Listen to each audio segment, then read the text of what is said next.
Meeting on Thursday, June 9th, the year is 2022, at the priority business ahead of Sinadai recess. The appropriation bill is also another bill that has been given priority in the order of business this morning. And this particular bill is by the Chairperson Budget and Appropriations Committee, the Honourable Member for Kieni, Honourable Kanini Kega. And upon completion of the set time for debate, a question will be put on this particular appropriations bill.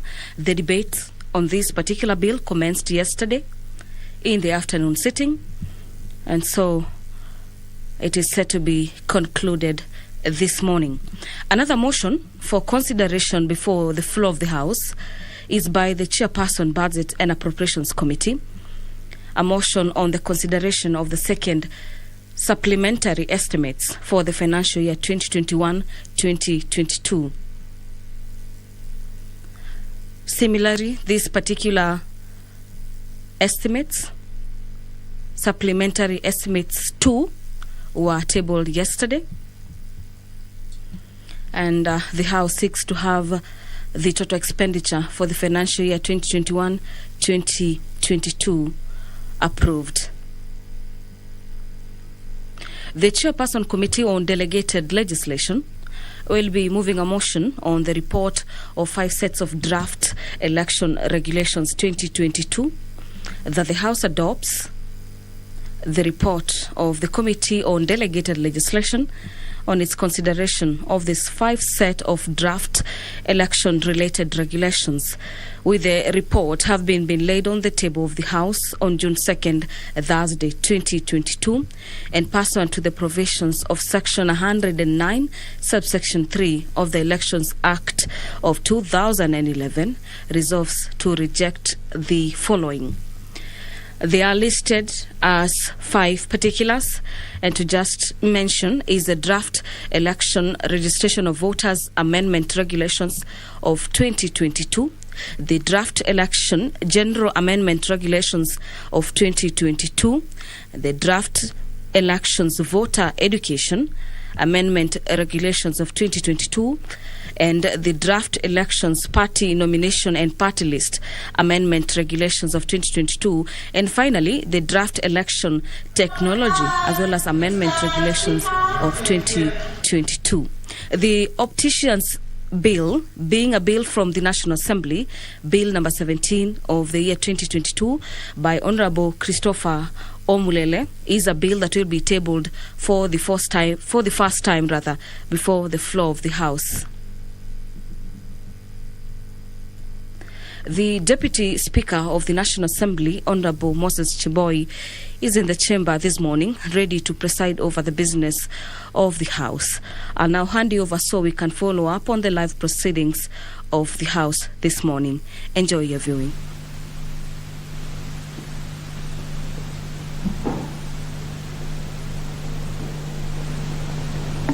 Hebu tuombe. Ewe Mwenyezi Mungu, ambaye kwa hekima na wema wako umeteua nyadhifa za viongozi na mabunge kwa ustawi wa jamii na utawala wa haki wanadamu, twakusihi tutazame kwa neema nyingi sisi watumishi wako ambao umeridhika kutuita ili tutekeleze shughuli muhimu za jamhuri yetu.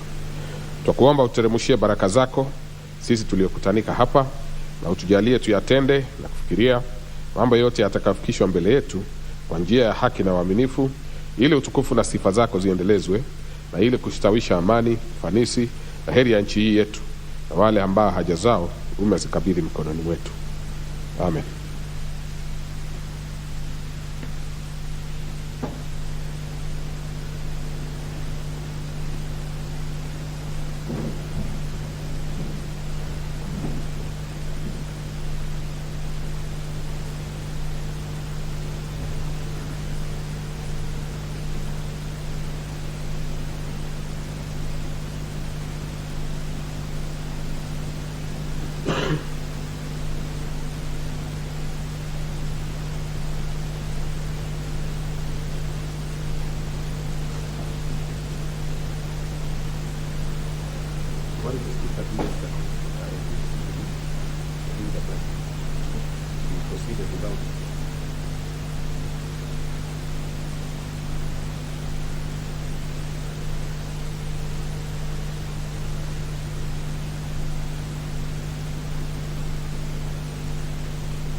Members, we don't have the required numbers. I order the bell to be rung for 10 minutes.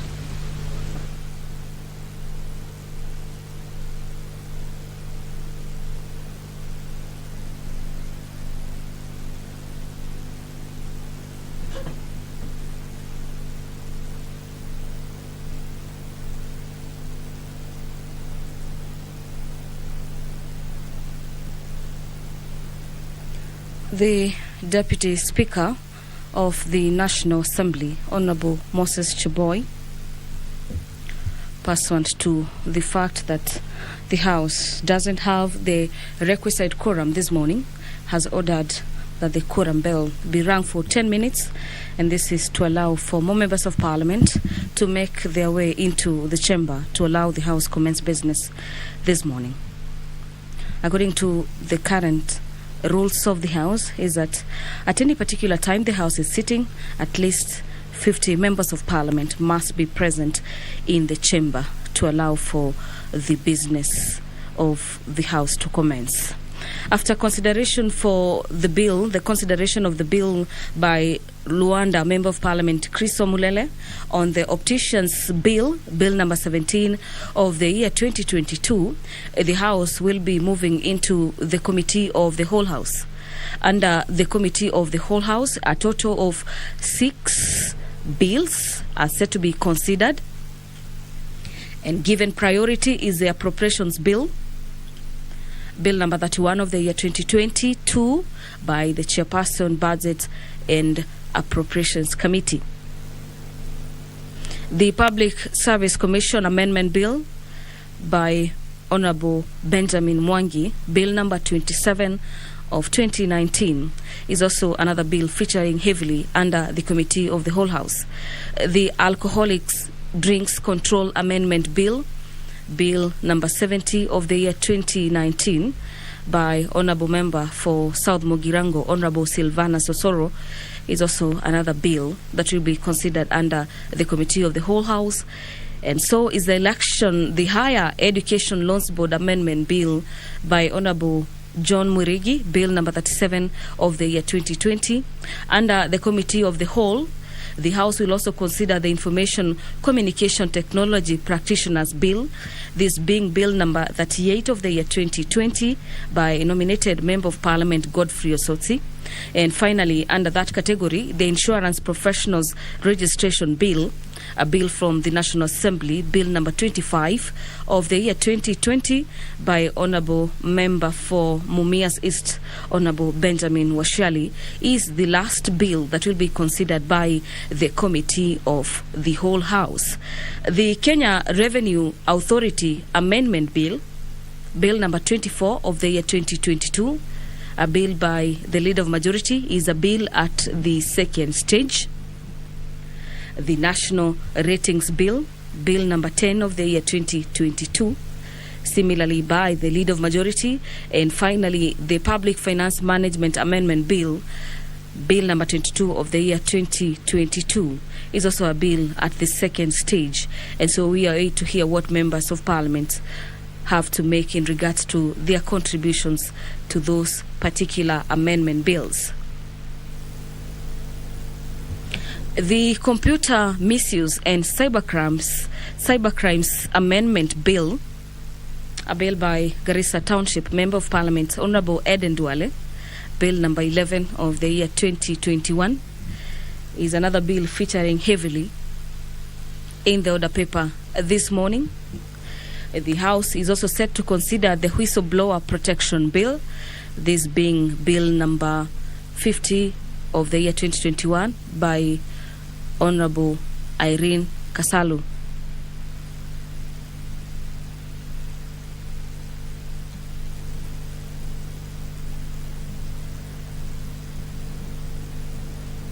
under the consideration of the budget estimates for the financial year 2022-2023. A lot is set for consideration, and to highlight some of the key pointers in the final supplementary order number 2 of the year 2021-2022 is that the office of the Executive Office of the President has been allocated a total of extra 4 billion shillings. The State Department of Interior and Citizenry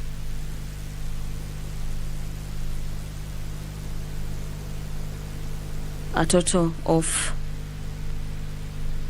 55. The State Department for Correlation Services 800. The Ministry of Defense 1.7 billion shillings, and this being monies proposed in the supplementary budget 2. The State Department of University Education has an allocation of 1.4 billion shillings to finance university education. The Criminal Procedure Code Amendment Bill, a bill from the National Assembly by Honorable Member Feb Belgut, Honorable Nelson Koech. Honorable Nelson Koech is a bill at the second reading. The Birth and Death Registration Amendment Bill, Bill number 32 of the year 2020 by Honorable Member for Gilgil, Honorable Martha Wangari, is a bill set for consideration before the floor this morning.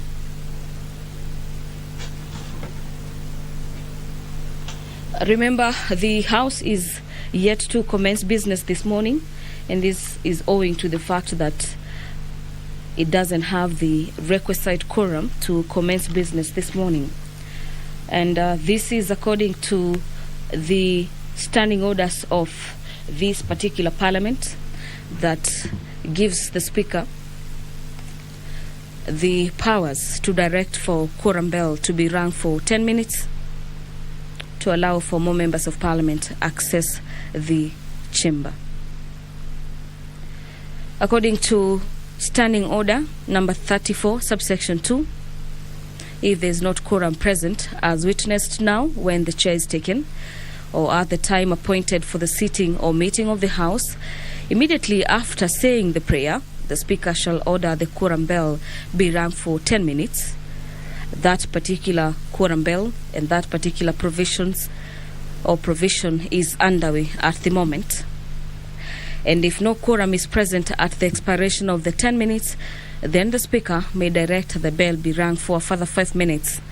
And if there's still no quorum present, the Speaker shall adjourn the House forthwith to the next sitting. This being a Wednesday morning sitting, the House is again set to sit in the afternoon. And so we await to see if the House raises the requisite number to commence business. There was also some adjustment to the House business.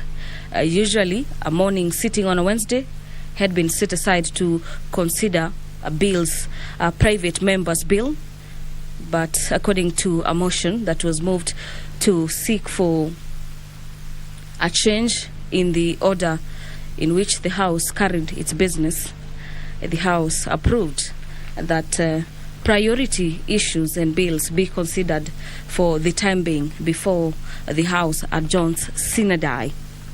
The Criminal Procedure Code Amendment Bill, Bill number 441 of the year 2021, is a bill set for consideration before the floor this morning.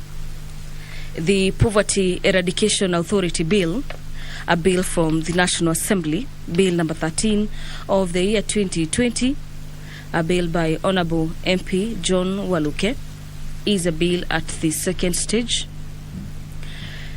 The Public Procurement and Asset Disposal Amendment Bill, this being a bill number 20 of the year 2020, bill number 20 of the year 2020, a bill by Honourable Member for Thika Town, Honourable Patrick Wainaina, is a bill set for consideration before the floor this morning.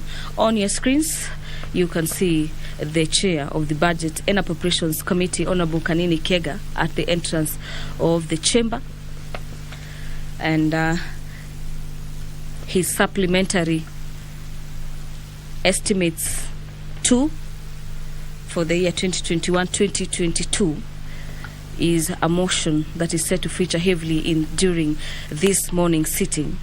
And so the House must have the requisite quorum before such business is proceeded on, or they commence business on that particular motion. The Institute of Social Work Professionals Bill by Honourable Joshua Kimilu, Bill number 31 of the year 2020, is a bill at the second stage. And usually a bill goes through 3 stages: first reading, second reading, and third reading, before it's either adopted, amendments made on the bill, or it's rejected in totality under the very first stage.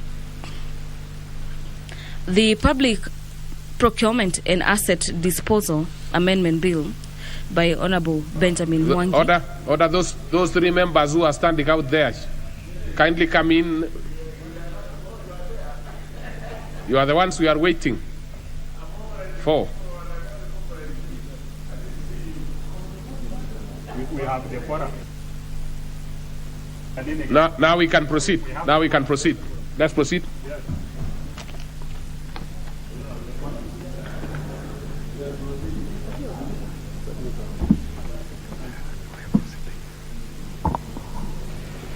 Order number 1, administration of oath. Order number 2, communication from the chair. Order number 3, messages. Order number 4, petitions. Order number 5, papers. I see there are quite a number of chairs who want to lay their papers. The chairperson, Departmental Committee on Lands.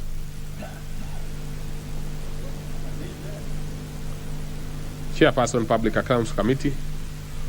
Are you ready? Give me about 10 minutes or so, yeah. Chairperson, Departmental Committee on Sports, Culture and Tourism. Thank you, Mr. Speaker. Mr. Speaker, I rise. First of all, I know tomorrow is the last day. Mr. Speaker, may I wish you all members of this House a comeback and peaceful campaigns. Mr. Speaker, I know times were hard during nominations, and now that we are settled, may I wish them prosperous campaigns, and I hope, and I wish all of them a comeback.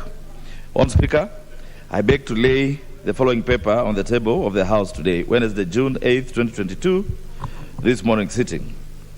The exit report of the Departmental Committee on Sports, Culture and Tourism for the 12th Parliament, 2017-2018.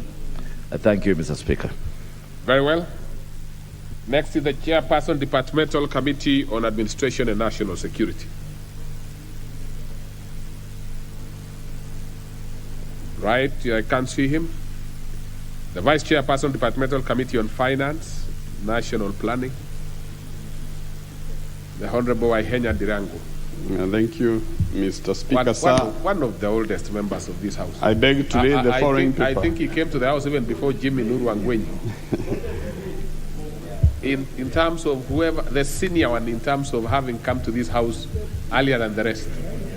He was here in 1992. I'm not so sure Jimmy was not in the University of Nairobi then. Thank you, Mr. Speaker. Doing the chalk walk. Proceed. Mr. Speaker, I beg today the following paper on the table of the House today, Wednesday, June 8th, 2022, morning sitting.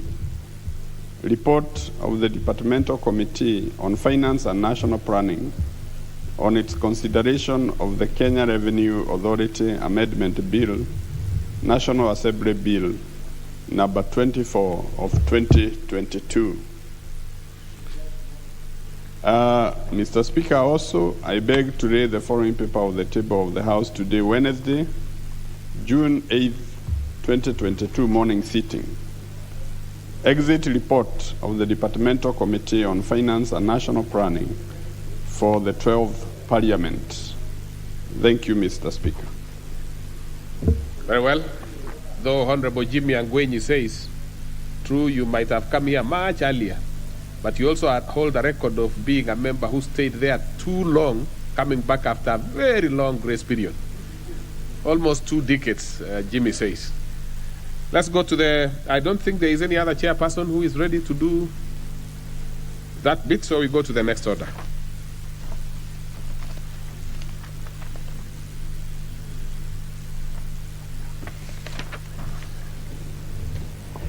Order number 6, notices of motion. Order number 7, questions and statements. Order number 8, procedural motion, resolution to hold a Thursday morning sitting.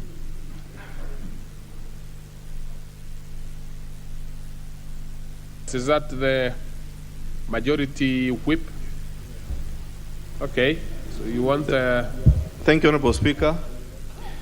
Honorable Speaker, on behalf of the leader of the majority party, I beg to move that pursuant to the provisions of Standing Order 33B, this House resolves to hold a morning sitting on Thursday, June 9th, 2022, that is tomorrow, commencing at 9:30 a.m. for purposes of considering priority business ahead of the Sinadie recess. Honorable Speaker, as we are all aware, especially the House, we intend to adjourn the Sinadie from tomorrow in the afternoon sitting. However, Honorable Speaker, there are very crucial bills and motions which we intend to move or close before we proceed to the Sinadie recess. And Honorable Speaker, we purpose that tomorrow afternoon we'll have to engage colleagues, specifically, Honorable Speaker, to pass farewell messages to each other.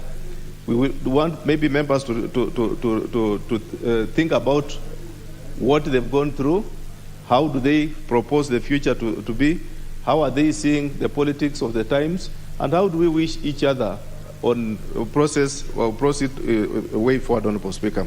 Honorable Speaker, it has been a long journey, and as you can see, that tomorrow being a very short day in itself, we seek that, Honorable Speaker, let us have one more session in the morning so that we process, especially matters of finance, where the deputy to the leader of majority is very conversant with, and the chair of budget is here with us, should be able to be conversed and concluded tomorrow. Honorable Speaker, I beg to move and ask the Honorable Jimmy Angwenyi to second. Okay. Honorable Speaker, I rise to second that motion. It's very important that we clear all priority items in our program before we go on Sinadie recess.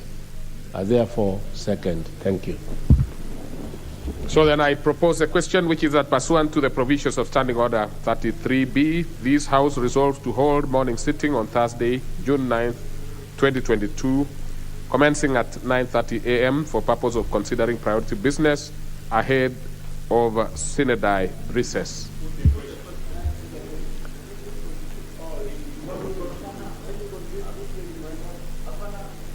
We will allow you to contribute tomorrow. Okay.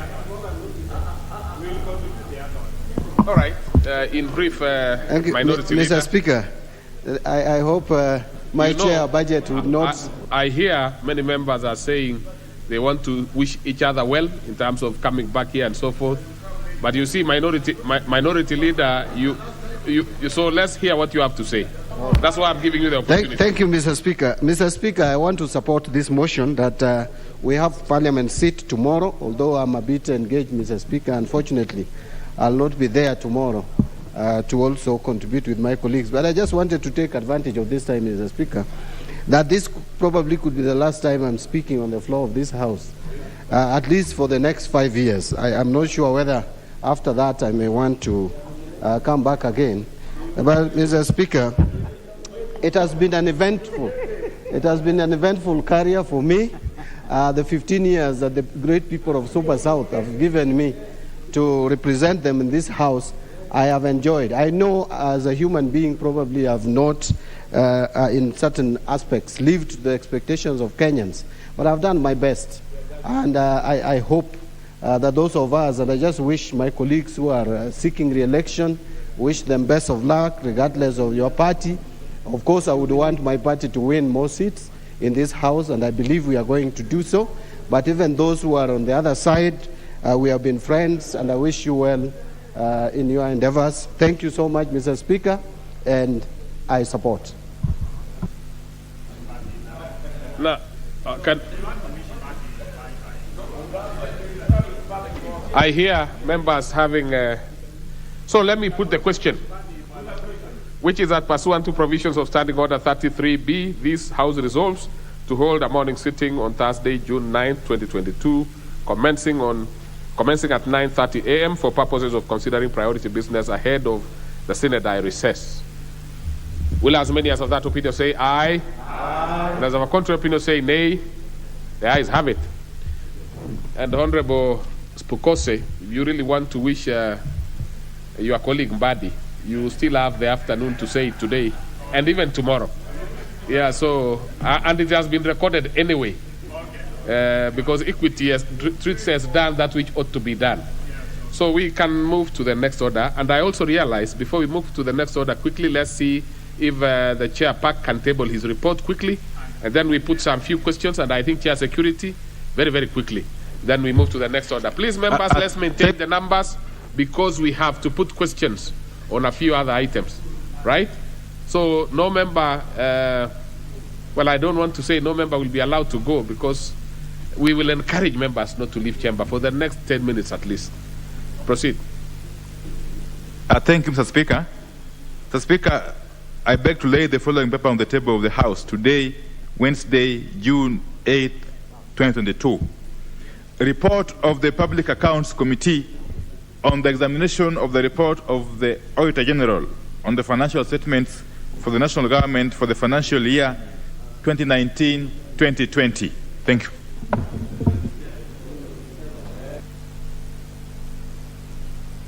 The Chair, Administration, well, we will get the Chair, Administration and National Security. Then we will give you an opportunity to do your motion, your notice of motion, yes. Thank you, Honorable Speaker. Honorable Speaker, I beg to lay the following papers on the table of the House today, Wednesday, June 8, 2022, morning sitting. Reports of the Departmental Committee on Administration and National Security on its consideration of Roman 1, the public petition number 006 of 2022 regarding state of insecurity in Samburu North constituency, Roman 2, the public petition number 078 of 2021 on intervention in the incessant insecurity and banditry attacks in Laikipia County, Roman 3, the public petition number 050 of 2021 regarding inclusion of the National Prayer Day as a public holiday, and finally Roman 4, the public petition number 040 of 2021 regarding compensation for injuries and loss of property as a result of politically instigated skirmishes in Githunguri, Kiambu County in 1997. Honorable Speaker, I thank you. Very well. So we can have now the PAC chairman to give notice. And I see Honorable Githiaka. The Speaker, sir. The Speaker, I beg to give notice of the following motion. That this House adopts the report of the Public Accounts Committee on the examination of the report of the Auditor General on the financial statements for the national government for the financial year 2019-2020, laid on the table of the House on Wednesday, June 8, 2022. Thank you. All right. So we go to the next order.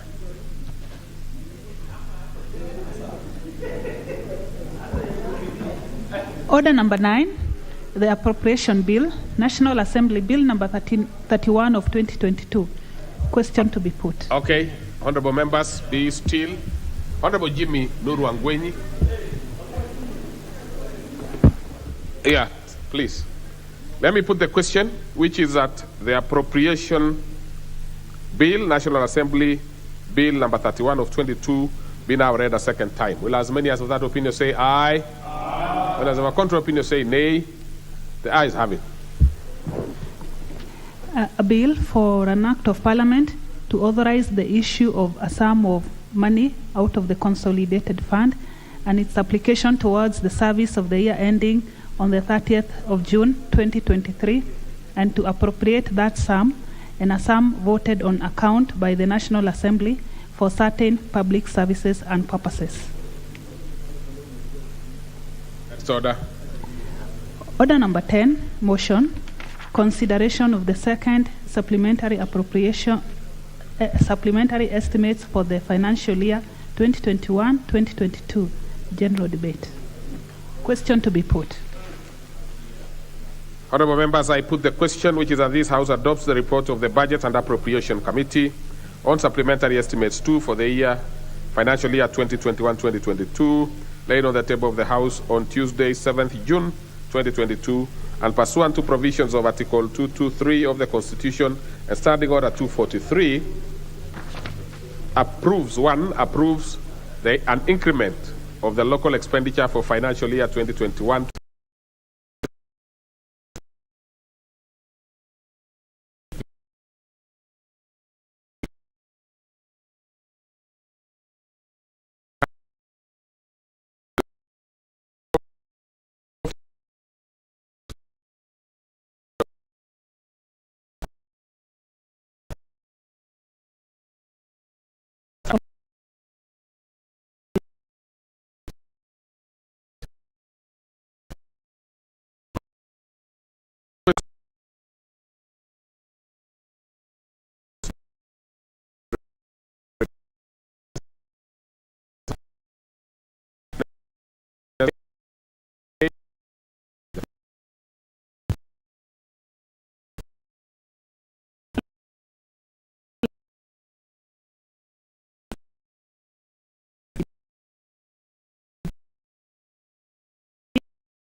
Parliament to make provision for the training, registration, and licensing of optometrists and dispensing opticians and facilities offering optical services to regulate their practice, to provide for the establishment, powers, and functions of the Opticians Council of Kenya and for connected purposes. Next order. Order number 13, Committee of the Whole House.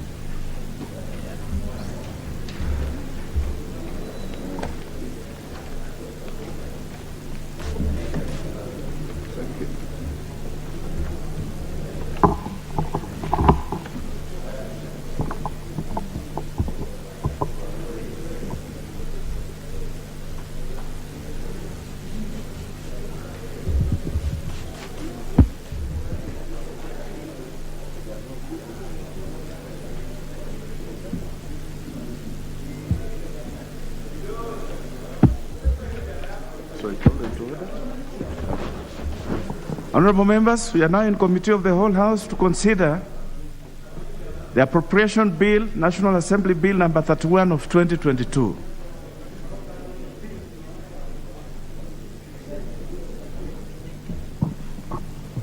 Clause 2. I propose that Clause 2 be part of the bill. Chair.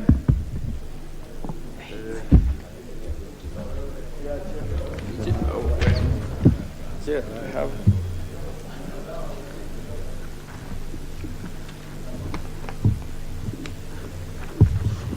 The amendments, Chair, that let me just a minute, Chair. I reorganize myself.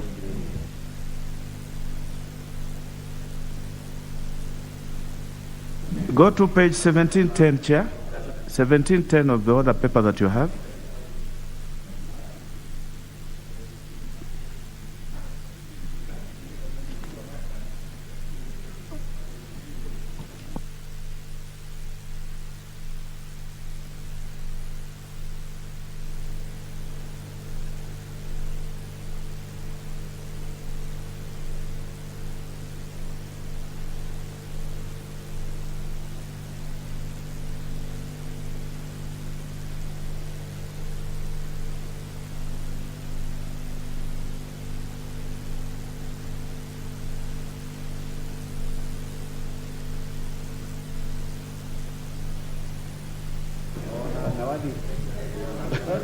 Thank you, Chair, and thank you for your indulgence. I think the MP for Mukurweini was asking what is there for Mukurweini.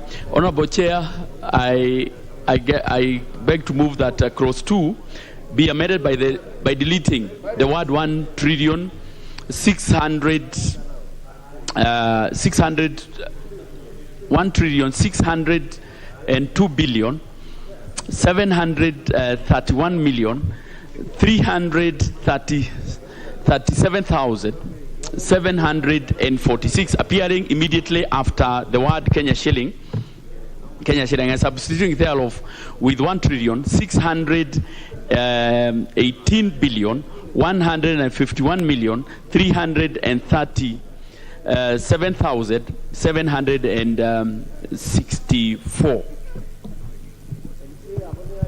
Thank you, Chair.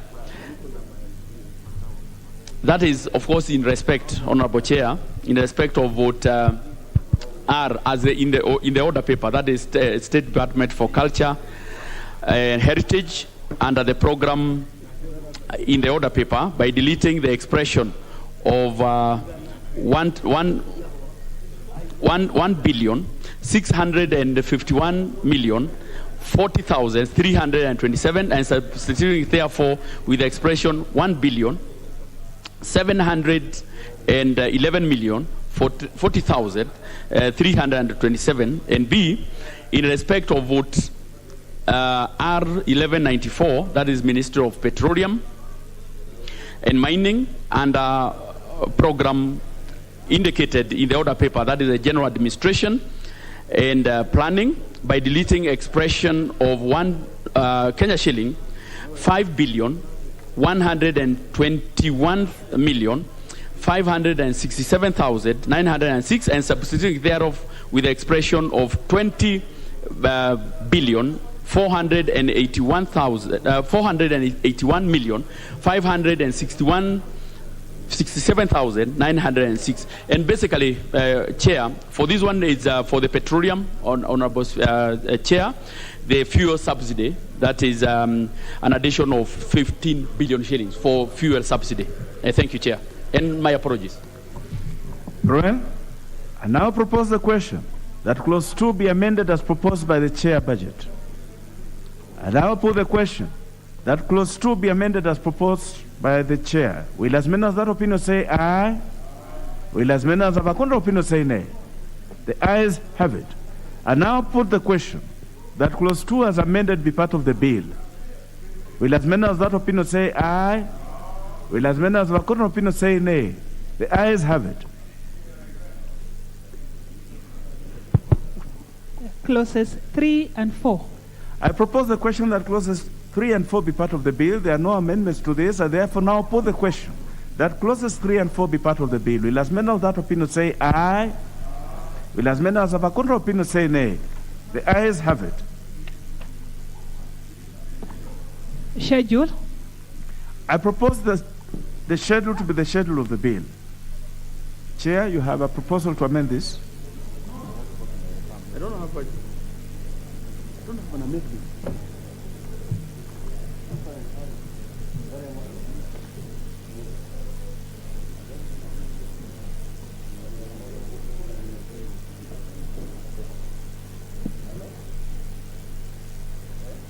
Thank you, Chair.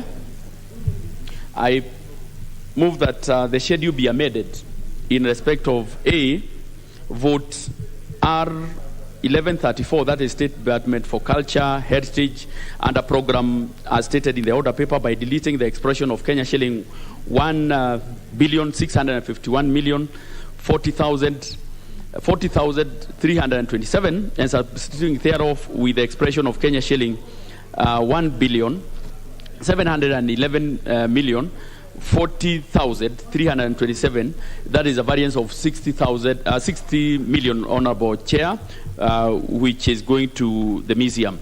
And B, Honorable Chair, in respect of vote R1194, that is Ministry of Petroleum and Mining, and a program stated in order paper by deleting the expression of Kenya shilling 5,121,567,906 and substituting thereof with the expression of Kenya shilling 20,481 billion.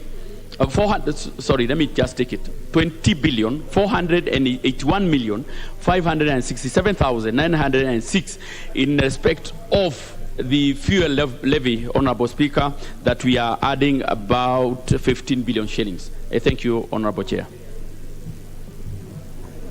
I propose the question that the schedule be amended as per the order paper. I now put the question that the schedule be amended as per the order paper. Will as many of that opinion say aye? Will as many as of our opinion say nay? Ayes have it. I now put the question that the schedule as amended be part of the bill. Will as many of that opinion say aye? Will as many as of our opinion say nay? The ayes have it. Title. I propose that the title be the title of the bill. I now put the question that the title be the title of the bill. Will as many of that opinion say aye? Will as many as of our opinion say nay? The ayes have it. Clause 1. I propose the question that clause 1 be part of the bill. There's no proposal to amend this. I now put the question that clause 1 be part of the bill. Will as many of that opinion say aye? Will as many as of our opinion say nay? The ayes have it. Honorable members, we've completed that task. We will move to the next one.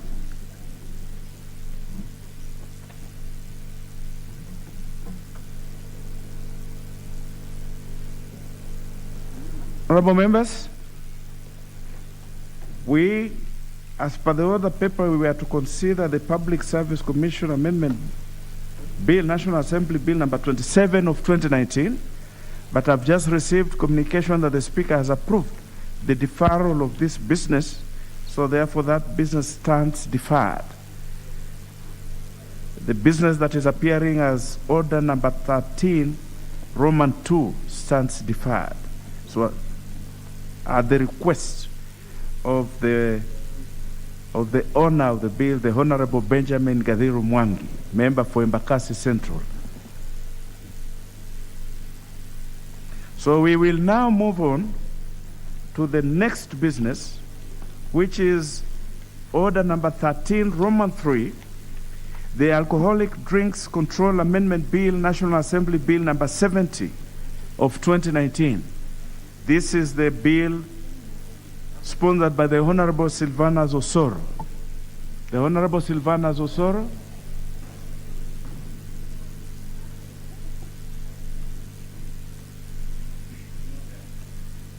The Honorable Silvanus Osoro is not in the house. I will stand it down for the moment so that we deal with the next one, in the hope that the Honorable Silvanus Osoro will have found his way to the plenary after we finish with the next business. So we will move on to the next business that appears as order number 13, Roman 4, the Higher Education Loans Board Amendment Bill, National Assembly number 37 of 2020. This is a bill sponsored by the Honorable John Mwirigi. The Honorable John Mwirigi? Yes, I see him in the house. Are you ready to do business?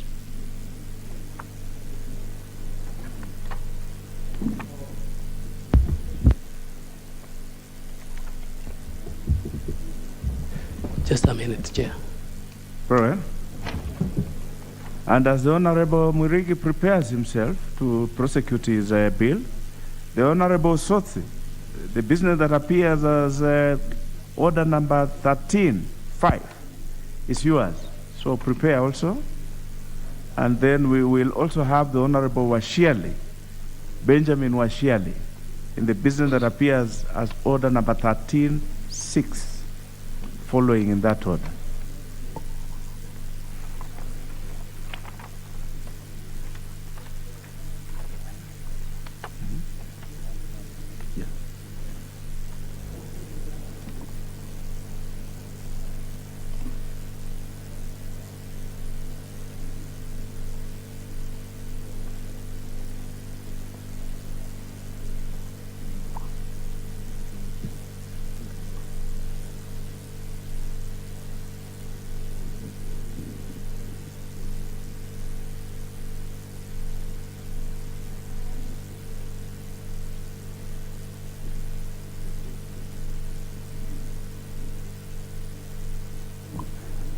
The Honorable Wangwe, are you standing in for the Chair Education?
Honorable members, I'm having a little difficulty in proceeding with these proposals because I do not seem to have the chairs of the committees concerned with proposals by the members. Let me hear from the Honorable Wangwe on how to proceed on this. Honorable Wangwe. Thank you, Honorable Speaker. Honorable Speaker, in the absence of the chairs, especially the chair of education, I'm not able to see her, and the chair for ICT, and especially the chairs for education with respect to the deletion which is being proposed by the committee. No member is present, and Honorable Speaker, Honorable Chair, I'm not in copy of why they decided to undertake the deletion. It's my humble request and submission to you, Honorable Chair, that we maybe drop it for another sitting for the issue of Higher Education Loans Board Amendment Bill. Similarly to the issue of ICT, Honorable Chair, it's my humble request that we also leave it and drop it for now, so that Chair, and Chair, I can see the Honorable Nyamita, if he has a counter review, because I was not able to reach the Chair. If he has a counter review, then Chair, with your permission, you can give direction. But for education, I'm afraid, Honorable Chair. Thank you. The Honorable Wangwe, I'm having difficulty accepting to go in the direction that you suggest, because the movers are here and they're the owners of these proposals, and you can imagine how difficult it is to come up to this point. I think it is incumbent on the chairs to take their duties seriously and come and prosecute the government agenda on these proposals. So for that reason, I am giving direction that if the movers, the owners of these amendments are in the House, of these proposals are in the House, we shall proceed. We shall proceed. What will stand dropped are the proposals to amend or delete, or their representatives are not available to prosecute those proposals to amend. So therefore, we shall move in this manner. We shall call each one of the orders so that we deal with them one at a time. Starting with the, I had deferred the one by the Honorable Osoro. We are now on the Higher Education Loans Board. And if the Honorable John Mwirigi, the mover, is ready to proceed, we shall proceed. The Honorable Mwirigi, are you ready to proceed? Yeah, I'm ready, Chair. Very well. Let's do business.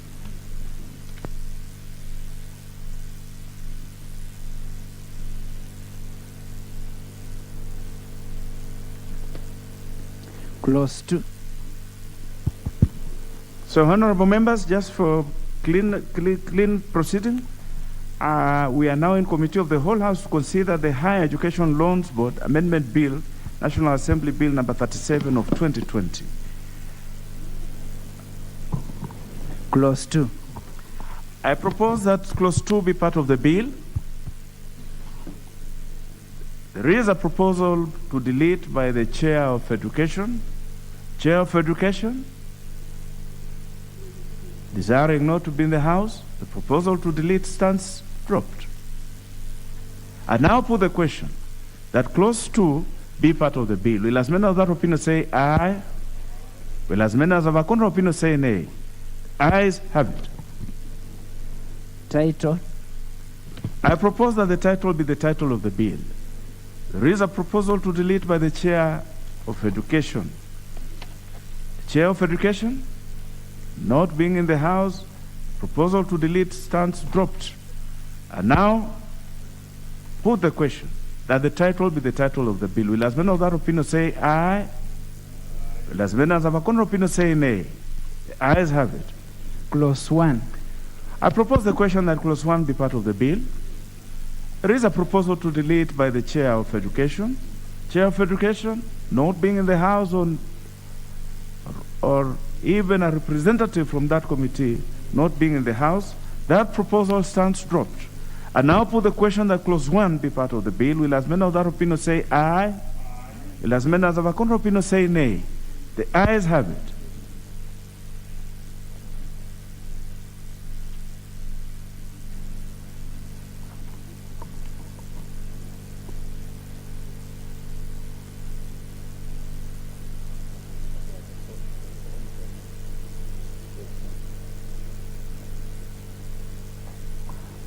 Honorable members, we have completed the work that was to be done on that Higher Education Loans Board. I will therefore now move to the order marked as order number 13. Yes, before we move to the one by the Honorable Soti, the Honorable Mwirigi, you may wish to move reporting now.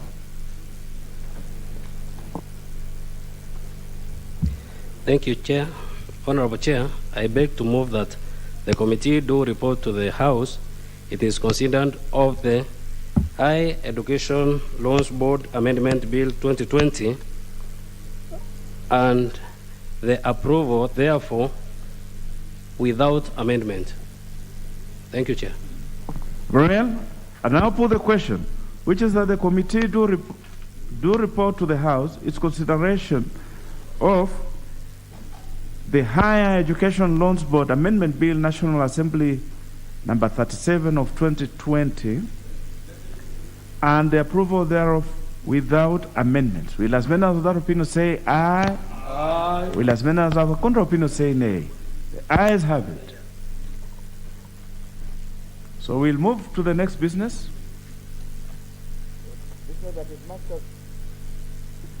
Order number 13. 5. The Information Communication Technology Practitioners Bill, National Assembly Bill number 38 of 2020. The Honorable Sotsi, are you ready to proceed?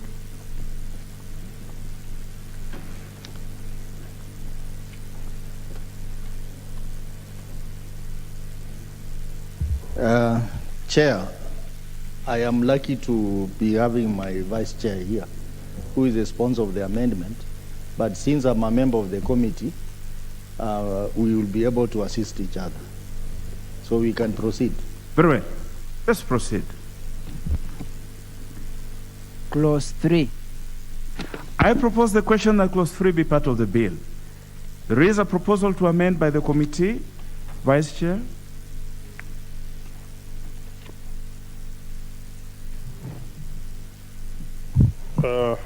Thank you, Chair. I propose that clause 3 of the bill be amended by deleting paragraph E. Chair, I'm just waiting for some matrix here from my clerk. If you just give me a few, I think it is here.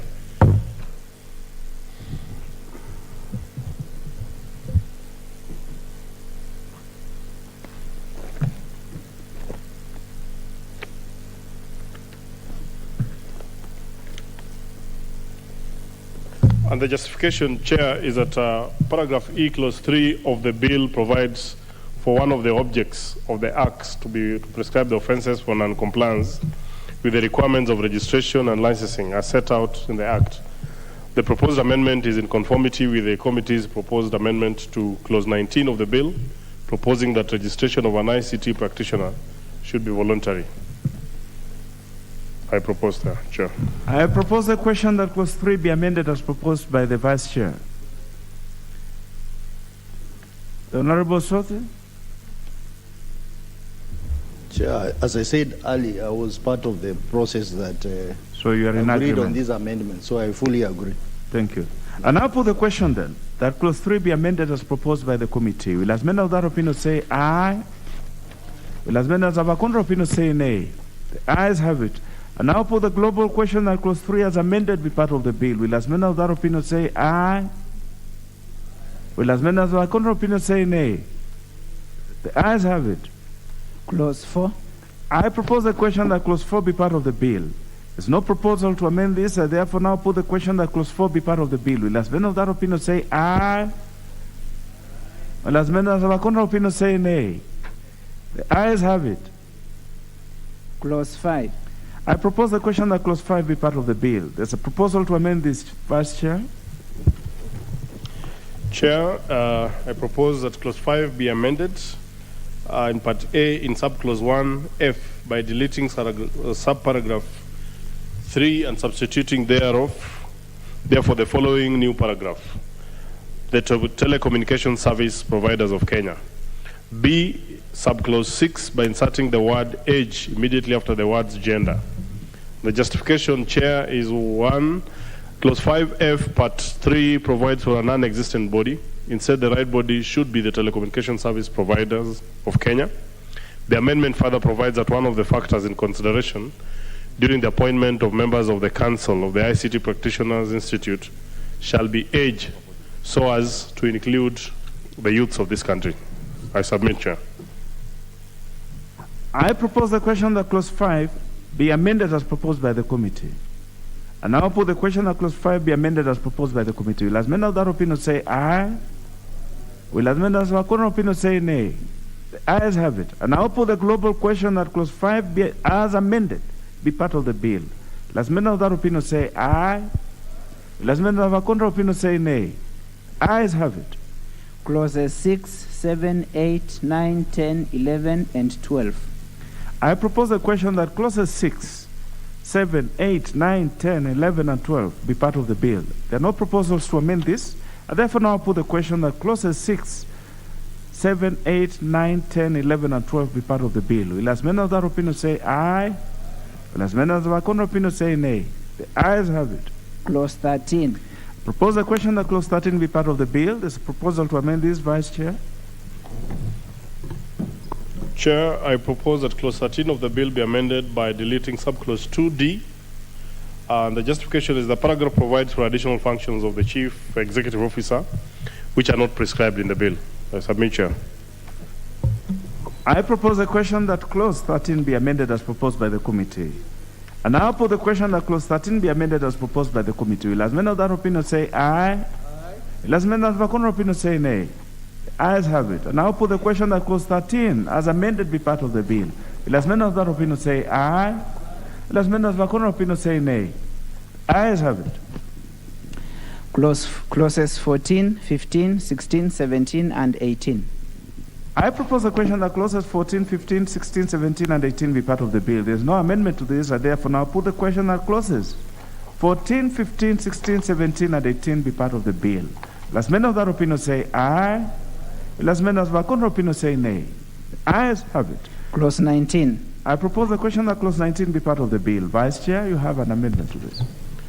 Chair, I propose that clause 19 of the bill be amended in paragraph A in paragraph B by deleting the words and has at least 1 year post-qualification experience in ICT practice.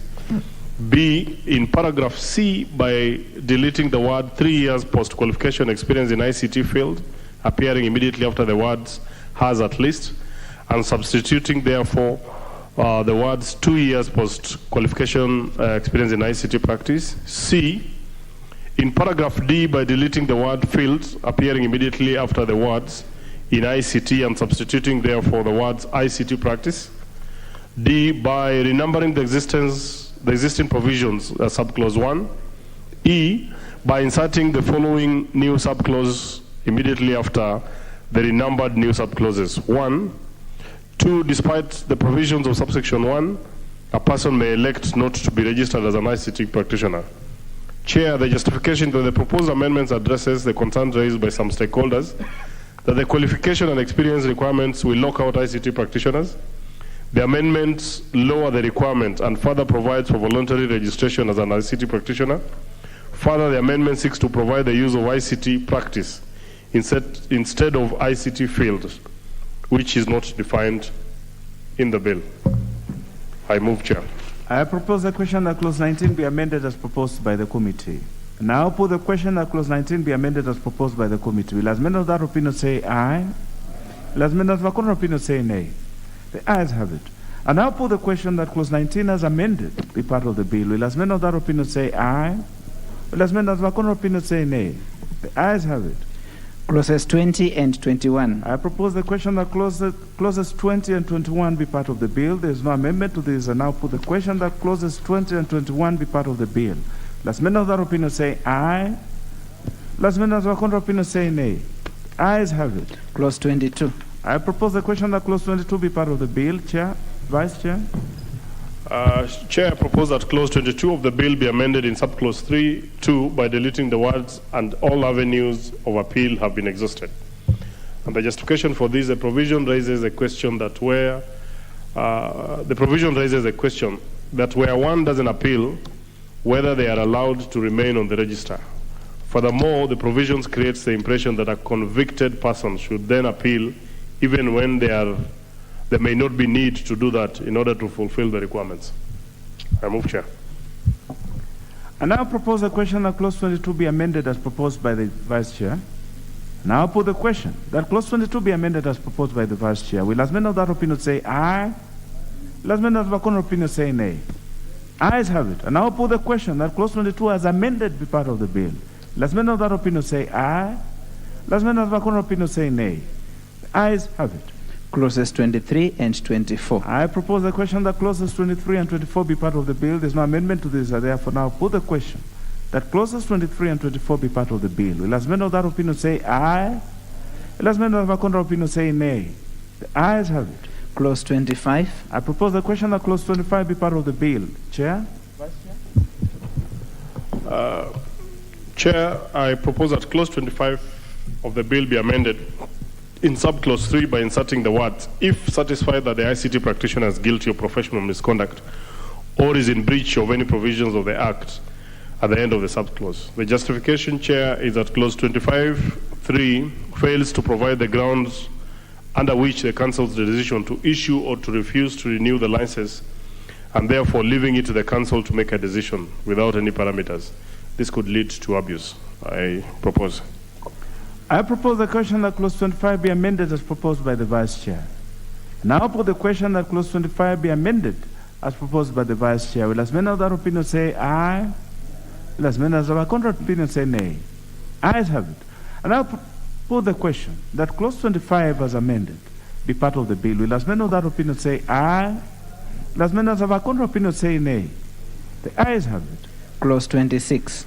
I propose the question that clause 26 be part of the bill. There's no amendment to this. I therefore now put the question that clause 26 be part of the bill. Last men of that opinion say aye. Last men of that contrary opinion say nay. Ayes have it. Clause 27. I propose the question that clause 27 be part of the bill. There's a proposal to delete, Vice Chair. Chair, I propose that the clause 27 of the bill to be deleted. As I indicated earlier, the proposed amendment is aligned to the proposed amendment to clause 19, which provides for voluntary registration of ICT practitioners. I move. I propose the question that clause 27 be deleted. I now put the question that clause 27 be deleted as proposed by the committee. Will as many of that opinion say aye? Will as many of that opinion say nay? The ayes have it. Clause 28. I propose the question that clause 28 be part of the bill. There's no amendment to this. Therefore, now put the question that clause 28 be part of the bill. Will as many of that opinion say aye? Will as many of that opinion say nay? The ayes have it. Clause 29. I propose the question that clause 29 be part of the bill. Vice Chair? Chair, I propose that clause 29 of the bill be amended by deleting paragraphs E, B, in paragraph F by deleting the words such as a character defect or an emotional disturbance. Chair, the justification is that paragraph E is proposed to be deleted because the paragraph is subjective and not objective as required. Further, it is proposed that paragraph F be amended to delete the words such as a character defect or emotional disturbance or an emotional disturbance, which are ambiguous and subjective. I propose the question that clause 29 be amended as proposed by the committee.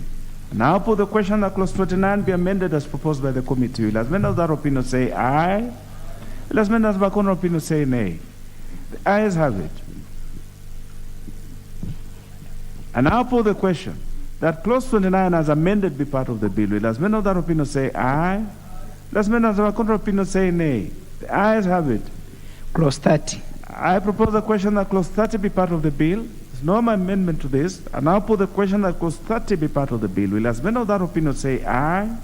Will as many of that opinion say nay? The ayes have it. Clause 31. I propose the question that clause 31 be part of the bill. Vice Chair? Chair, I propose that clause 31 of the bill be amended by inserting the following new subclause immediately after subclause 1.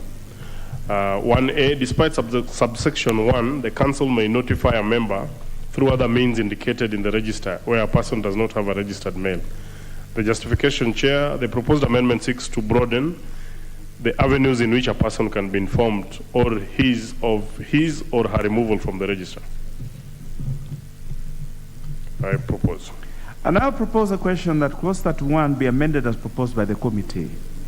I put the question that clause 31 be amended as proposed by the committee. Will as many of that opinion say aye? Will as many as a contrary opinion say nay? The ayes have it.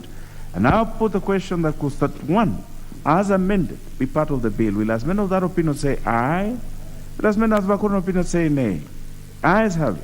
Clauses 32, 33, 34, 35, 36, 37, 38, 39, 40, 41, and 42.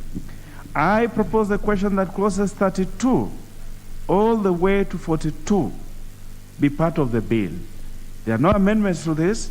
And now put the question that clauses 32, 33, 34, 35, 36, 37, 38, 39, 40, 41, and 42 be part of the bill. Will as many of that opinion say aye? Will as many of that opinion say nay? The ayes have it. First schedule.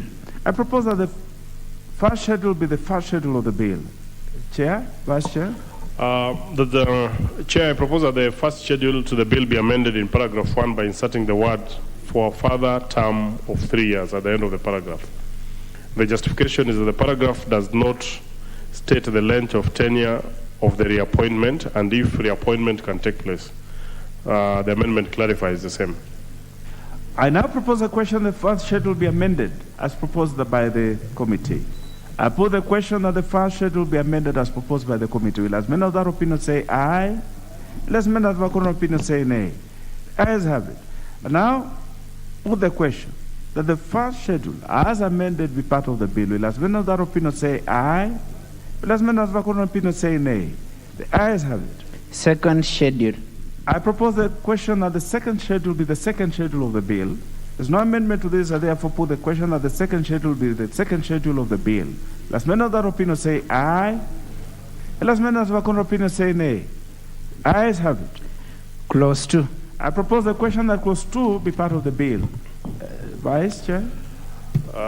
Chair, I propose that clause 2 of the bill be amended as follows. A, in the definition of practicum by inserting the word professional qualification immediately after the words any degree. B, by inserting the following new definition in proper alphabetical sequence. Association means an association duly established under the prevailing law consisting of persons with objectives or addressing interests and concerns of a particular subject or field in ICT practice.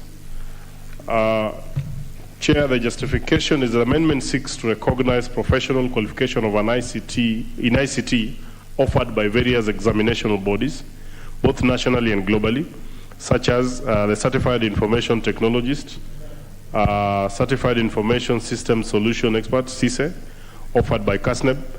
Further, there is a proposed amendment providing for association. The definition of association should be defined.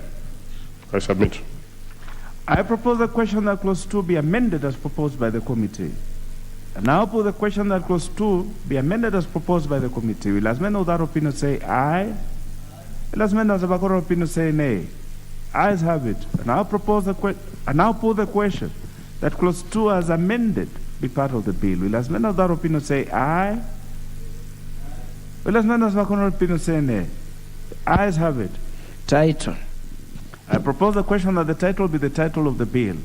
There's no amendment to this, I therefore now put the question that the title be the title of the bill. Will as many of that opinion say aye? Will as many of that opinion say nay?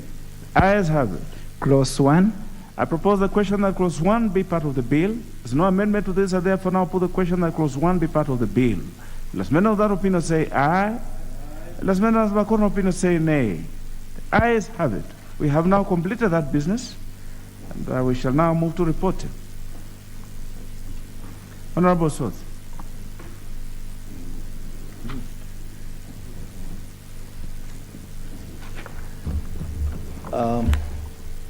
Chair, I beg to move that the committee do report to the House its consideration of the Information Communication Technology Practitioners Bill, National Assembly Bill number 38 of 2020, and its approval thereof with amendments.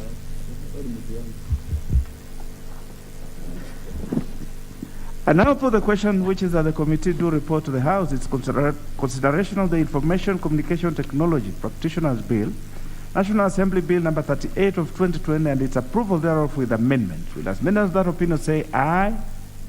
Will as many as that opinion say nay? The ayes have it.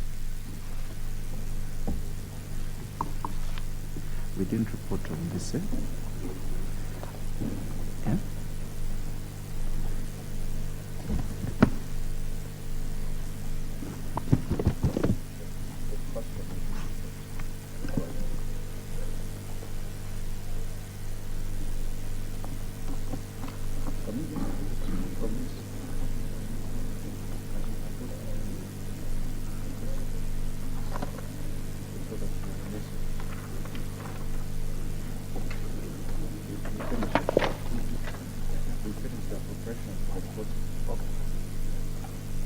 Honorable members, we will just take a little step back. We had not done the reporting on the appropriations bill. I direct that we do that now so that we complete that business. So we are moving back to the appropriations bill, National Assembly Bill number 31 of 2022 for the purposes of reporting progress. Mover, Chair of Budget. Thank you, Honorable Chair. Honorable Chair, I beg to move that the committee do report to the House its consideration of the Appropriations Bill on National Assembly Bill number 31 of 2022 and its approval thereof with amendments. Very well. And now for the question, which is that the committee do report to the House its consideration of the Appropriation Bill, National Assembly Bill number 31 of 2022 and its approval thereof with amendments. Will as many of that opinion say aye? Will as many of the contrary opinion say nay? The ayes have it. Very well. We will now consider, honorable members, in committee of the whole House, the Insurance Professionals Registrations Bill of 2020 by the Honorable Jomo Ashiali. The Honorable Ashiali, are you ready to proceed? Thank you, Chair. I'm ready. Very well. Let's do it. Clause 3. I propose the question that Clause 3 be part of the bill. There's no amendment to this. I therefore put the question that Clause 3 be part of the bill. Will as many of that opinion say aye?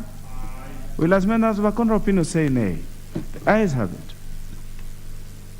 Clause 4. I propose the question that Clause 4 be part of the bill. There are amendments to this. The Honorable Wangwe, you are standing in for the Chair Finance on this one, so you will be prosecuting the proposals to amend by the Committee of Finance. So the Honorable Wangwe, you may proceed. Thank you, Chair. Chair was to sit in for the Chair Finance, but the Vice Chair confirmed that he has the mandate to do so. He's here? He's around, only that I've called him.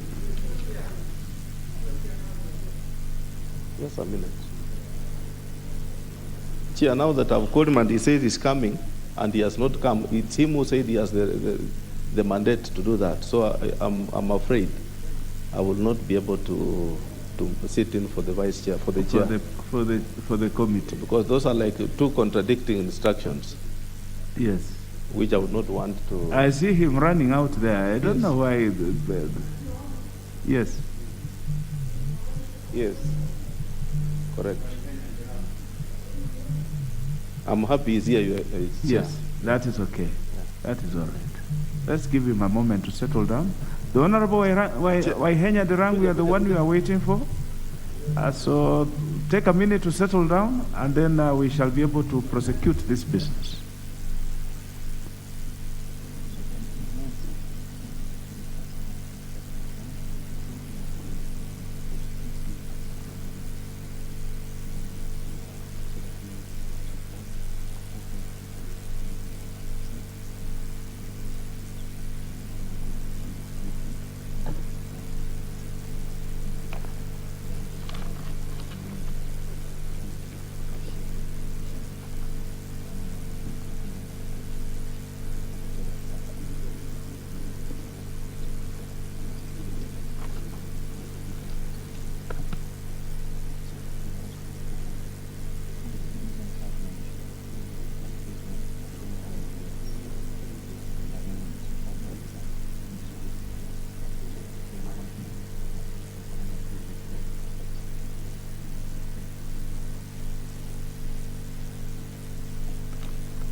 Are we ready to go?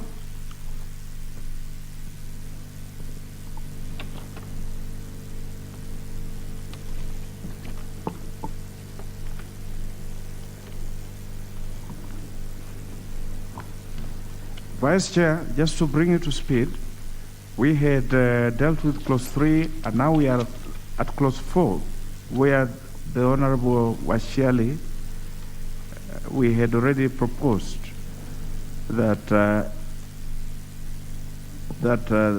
Honorable Asheli had moved this proposal, and you are also proposing to amend. Yeah. So it is. Yes, Mr. Speaker, sir, I beg to move that clause 4 be amended as. Now let me indicated. just help you. Let me help you so that we move clearly. The clause 4, there are quite a number of amendments to it.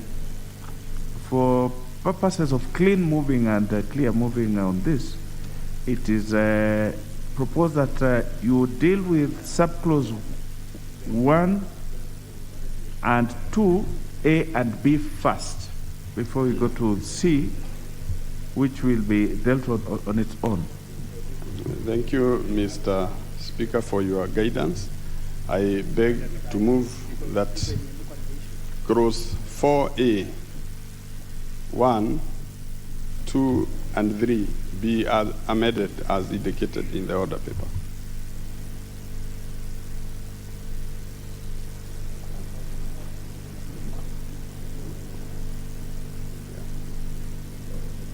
The Honorable Vice Chair. Yes, Mr. Speaker. The Honorable Vice Chair, it is proposed that you move your proposals to amend to subclause 4, 1, and 2, A and B first. Then we shall deal with the others singularly as we move on. As they appear in the order. Actually, they are there in the order paper. So deal with the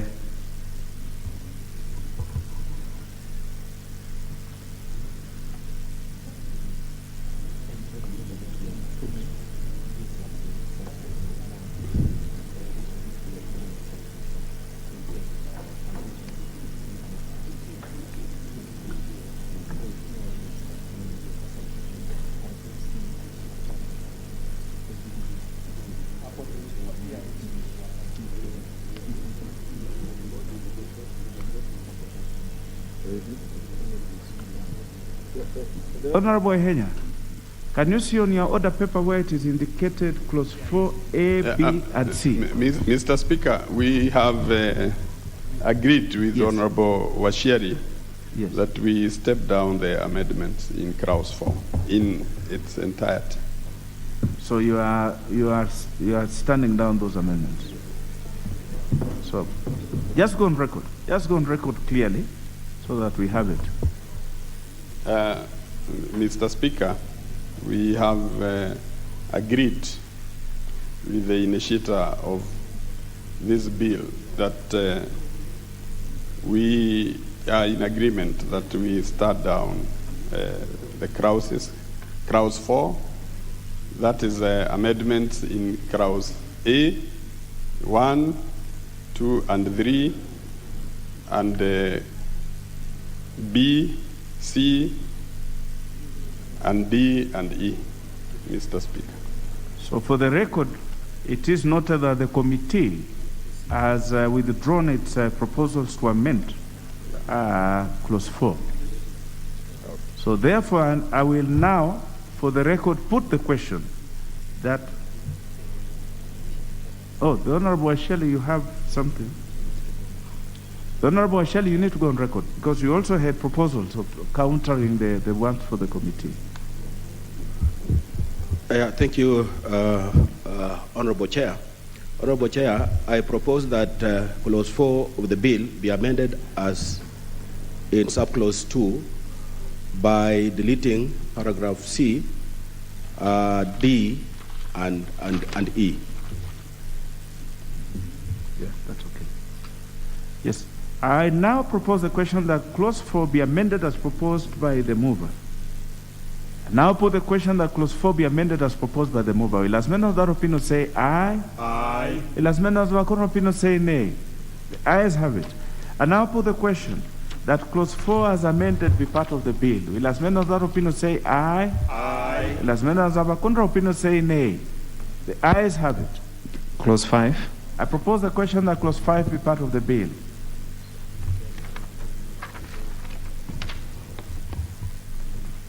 Chairperson, Chair Finance. Mr. Speaker, I beg to move that clause 5 be amended as indicated in the order paper for the reasons, Mr. Speaker, that the amendments remove all functions of the institute which relate to pre-service training.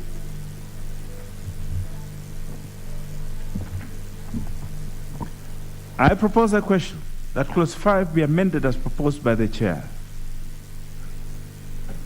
The Honorable Shelley. I now put the question that clause 5 be amended as proposed by the chair. Will as many of that opinion say aye? Will as many of that opinion say nay? Ayes have it.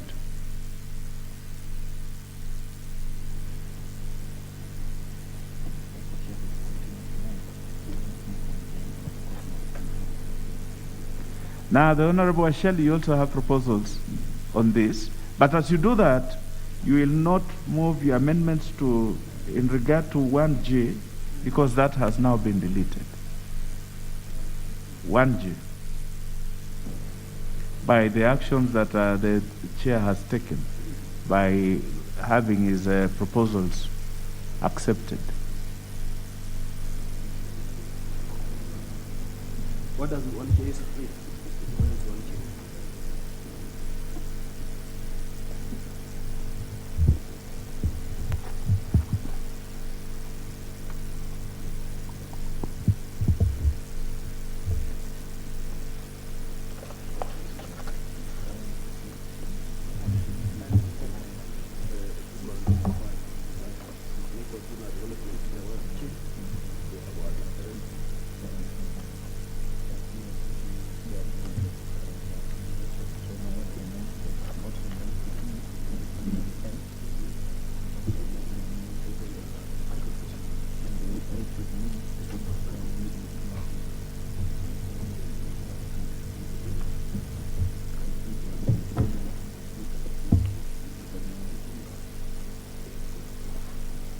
The Honorable Asheli, you may now move your proposals in regard to F and J. Thank you, Honorable Chair. Honorable Chair, I move that clause 5 of the bill be amended in subclause F by deleting paragraph F and substituting therefore by the following new paragraph. Coordinate and oversee continuous professional development of insurance professionals. And B, in paragraph G, by deleting the words technical and vocational education and training authority and substituting therefore the Honorable Asheli, G is gone. It's not available for you to amend because it has been deleted. You may move amendments to J. J, yes. By inserting the following new paragraph immediately after paragraph J, advise the registration committee on matters relating to grant of practicing certificates.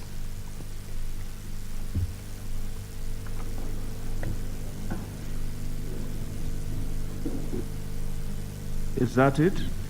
Yes. I will then now propose the question that clause 5 be amended as proposed by the Honorable Asheli.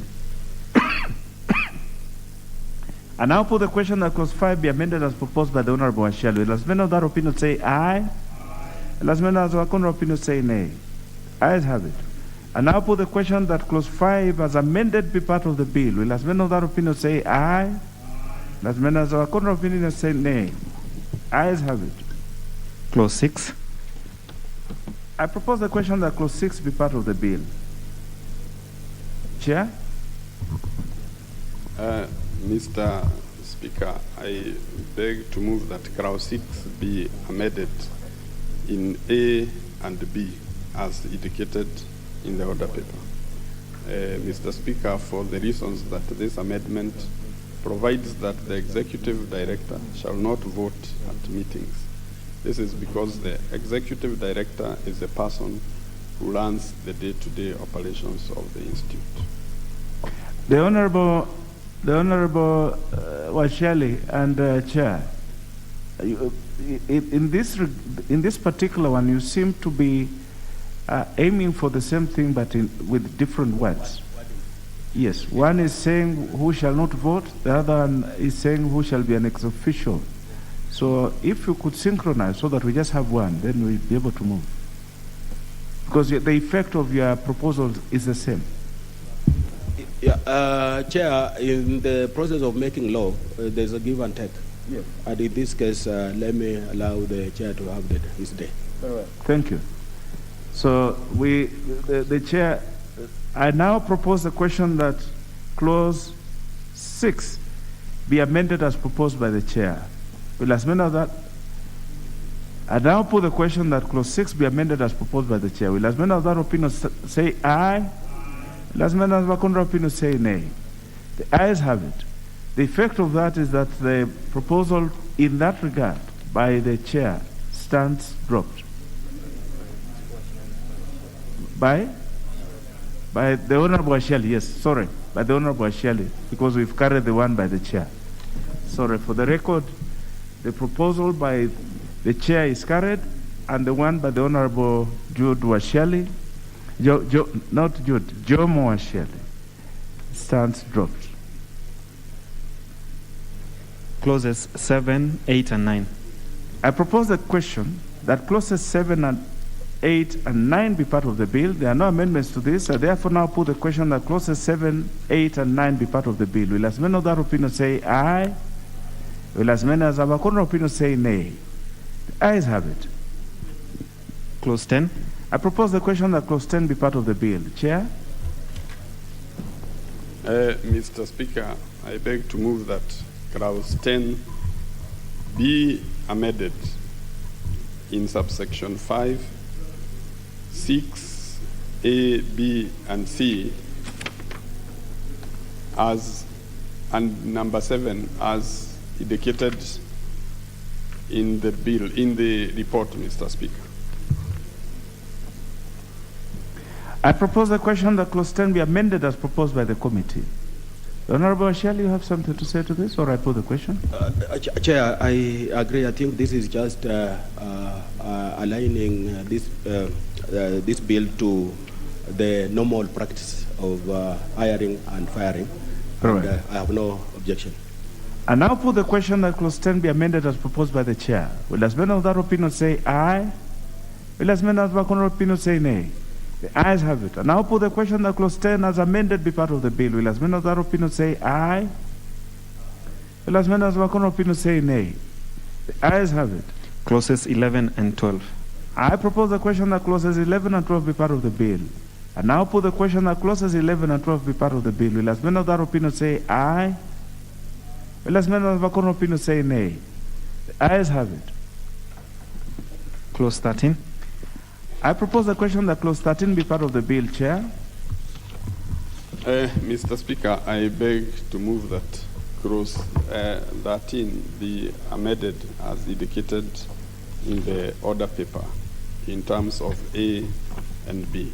The justification, Mr. Speaker, is that this amendment cleans up the title of the registration committee by removing the words insurance professionals, which have not been used elsewhere in the bill.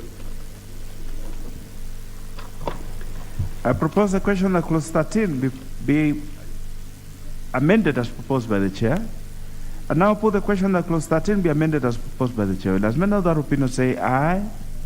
Will as many of our current opinion say nay? The ayes have it.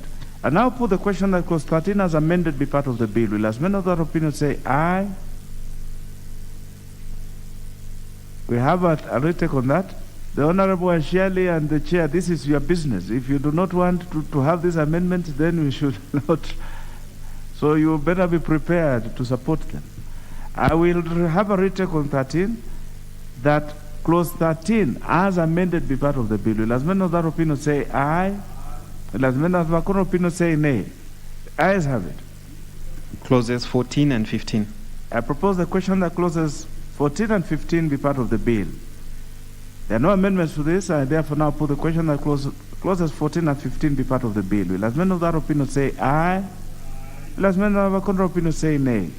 Ayes have it. Part 5, comprising clauses 16, 17, 18, and 19. I propose the question that Part 5 be part of the bill. Chair? Mr. Speaker, I beg to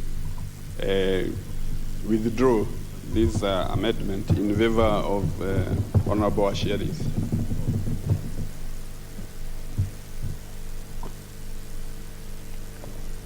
So I now put the question that Part 5, which comprises clauses 17, 18, and 19, be deleted as proposed by the chair. Will as many as that opinion? And now, he has withdrawn. Very well. If the chair has withdrawn, then we shall proceed with it clause by clause. So that the Honorable Asheli can now prosecute. Clause 16. I propose a question that clause 16 be part of the bill. There's no amendment to this. I now put the question that clause 16 be part of the bill. Will as many of that opinion say aye? Will as many of our contrary opinion say nay? The ayes have it. Clause 17. I propose a question that clause 17 be part of the bill. There's no amendment to this. There is an amendment to this by the Honorable Asheli. Yes, the Honorable Asheli, you have a proposal to this. Thank you, Chair. I move that clause 17 of the bill be amended in subclause 1 by deleting paragraph F, and in B and G by deleting the word to and substituting, therefore, by the word 3. I submit, Honorable Chair.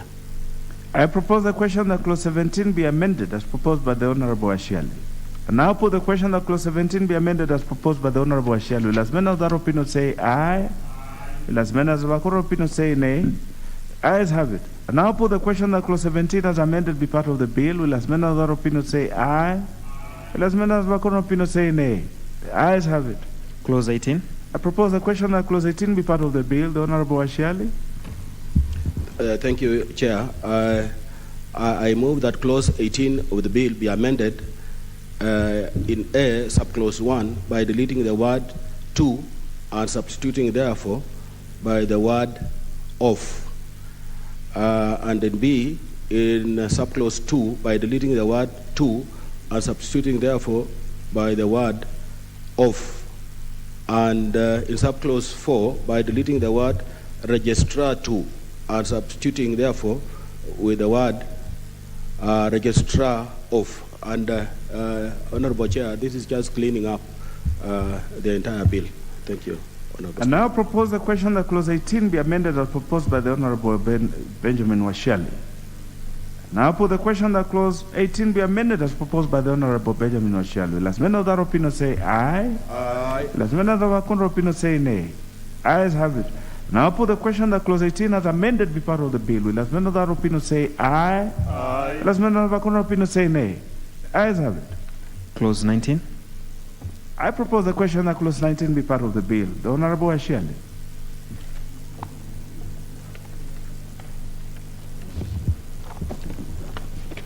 Thank you, Honorable Chair.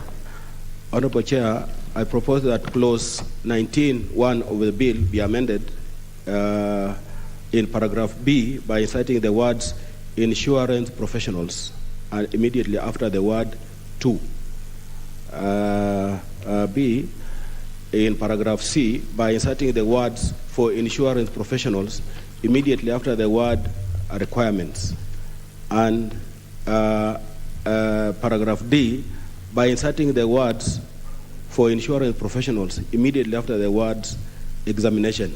This chair again is just cleaning up the whole bill And this was based on what members deliberated when we were going through the second reading.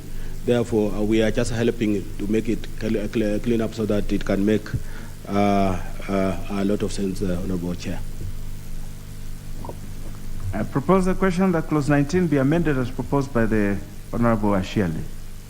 Now put the question that clause 19 be amended as proposed by the Honorable Ashiali. Last men of that opinion say aye. Aye. Last men of the opinion say nay. The ayes have it. And now put the question that clause 19 as amended be part of the bill. Last men of that opinion say aye. Aye. Last men of the opinion say nay. The ayes have it. Clause 20. I propose the question that clause 20 be part of the bill. Chair. Mr. Speaker, I beg to move that clause 20 be deleted for the reasons that, Mr. Speaker, this provision is being deleted because it has been moved to the miscellaneous provisions of the Act. I propose the question that clause 20 be deleted as proposed by the chair. I now put the question that clause 20 be deleted as proposed by the chair. Last men of that opinion say aye. Last men of that opinion say nay. Ayes have it.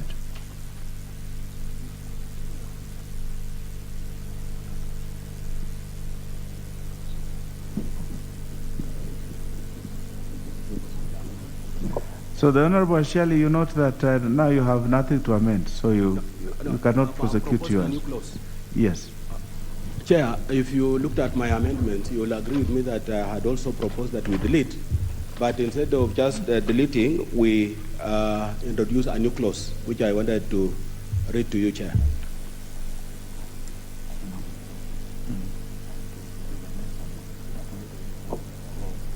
Can I move, Chair?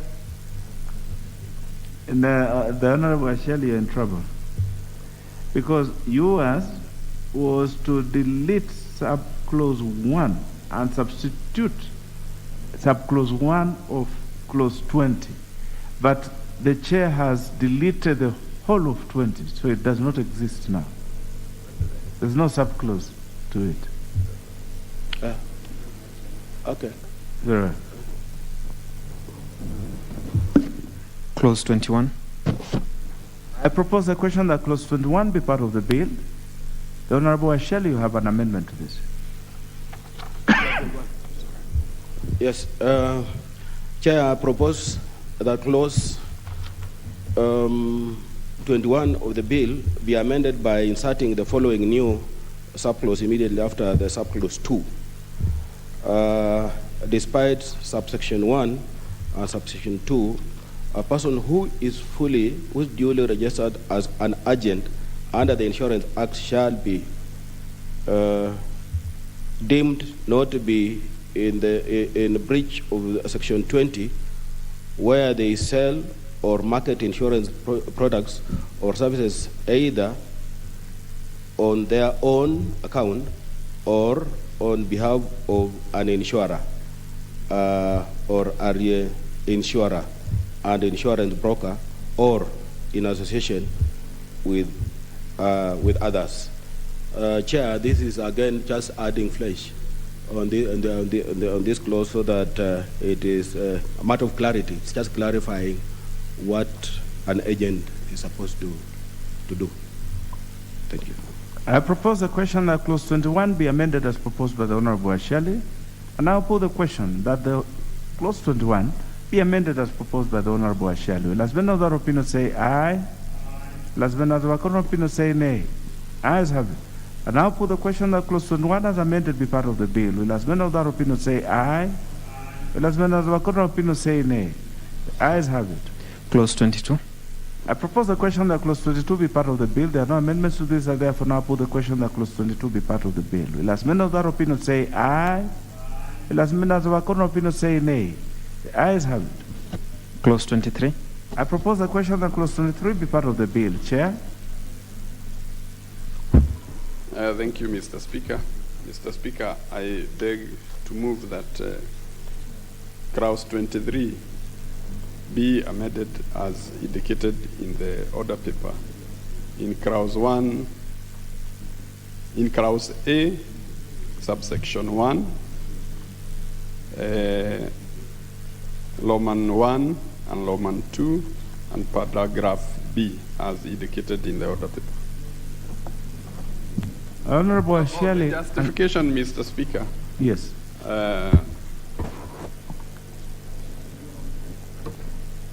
Is that the amendment removes the cross-referencing in the clause.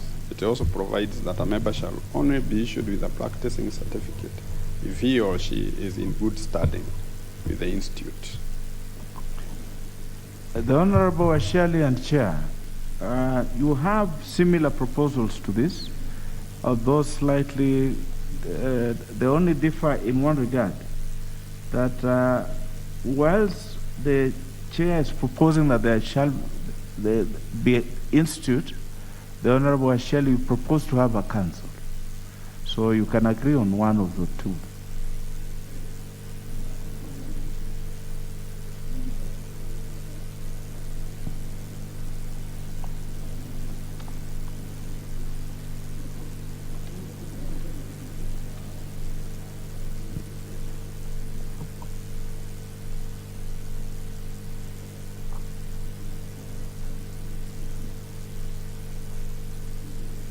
Chair, we have agreed with the chair that the institute can have its way, as opposed to what I had preferred as a council. Yeah.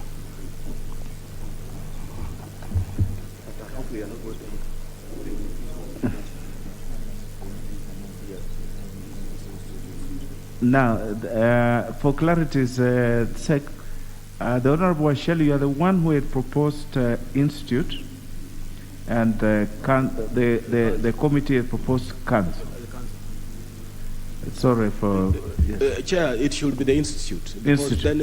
So we shall go with you as... Then therefore, the one by the committee... The committee would have to withdraw theirs so that we move with your amendment, the next amendment. I think that would be neater. Yes. Chair? Mr. Speaker, we agree to amend as proposed by Honorable Washieri. So that we now have institute. The institute. So you're moving it in an amended form so that you have institute. Brilliant. So I'll therefore now put the question that clause 23 be amended as proposed by the chair. Will as many of that opinion say aye? Aye. Will as many of our court opinion say nay? The ayes have it. By dint of this, therefore the amendment by the Honorable Washeli is taken care of. Are you satisfied, Honorable Washeli? Mine was 23 too. It's the same thing. The same thing. It's the same. It has the same effect. Fine. Yes. I will therefore now put the question that clause 23, as amended, be part of the bill. Will as many of that opinion say aye? Aye. Will as many of the counter opinion say nay? The ayes have it. Clause 24. I propose the question that clause 24 be part of the bill. Chair? Thank you, Mr. Speaker. I beg to move that clause 24 be amended as indicated in the order paper. The reason is that this amendment, Mr. Speaker, removes the erroneous cross-referencing.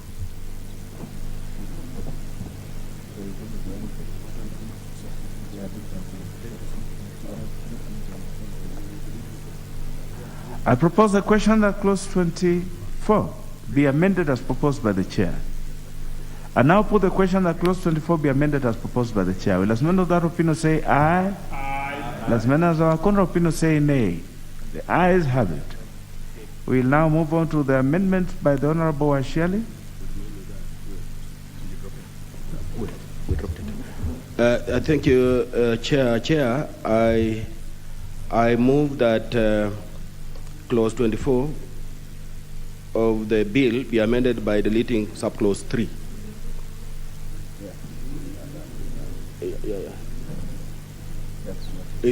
Is it there something? Yes. You know that the chair has only moved the first part, so you are quite in order to propose what you are doing. Yes. Yes, go on. Yes, I've proposed by deleting subclause subclause 3 as a whole. Thank you, Chair. I propose the question that clause 24 be amended by deletion as proposed by the Honorable Ashiali. I now put the question that clause 24 be amended by deletion as proposed by the Honorable Ashiali. Will as many of that opinion say aye? And as many as of a contrary opinion say nay? The ayes have it.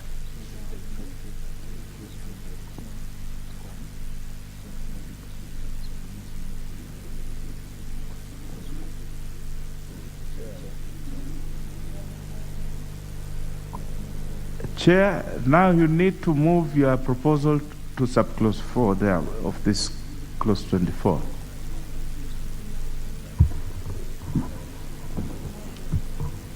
Thank you, Mr. Speaker. I beg to move that clause 4 be amended as indicated in the order paper.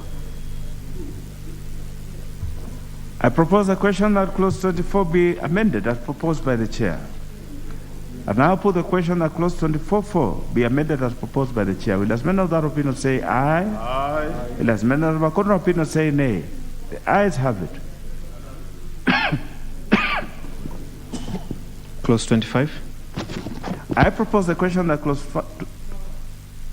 Just hold on. Before you go to clause 25, I will put the global question on clause 24 that clause 24 as amended be part of the bill. Will as many of that opinion say aye? Will as many of the contrary opinion say nay? The ayes have it. Clause 25. I propose the question that clause 25 be part of the bill. Chair? Mr. Speaker, I beg to move that clause 25 be amended as proposed in the order paper.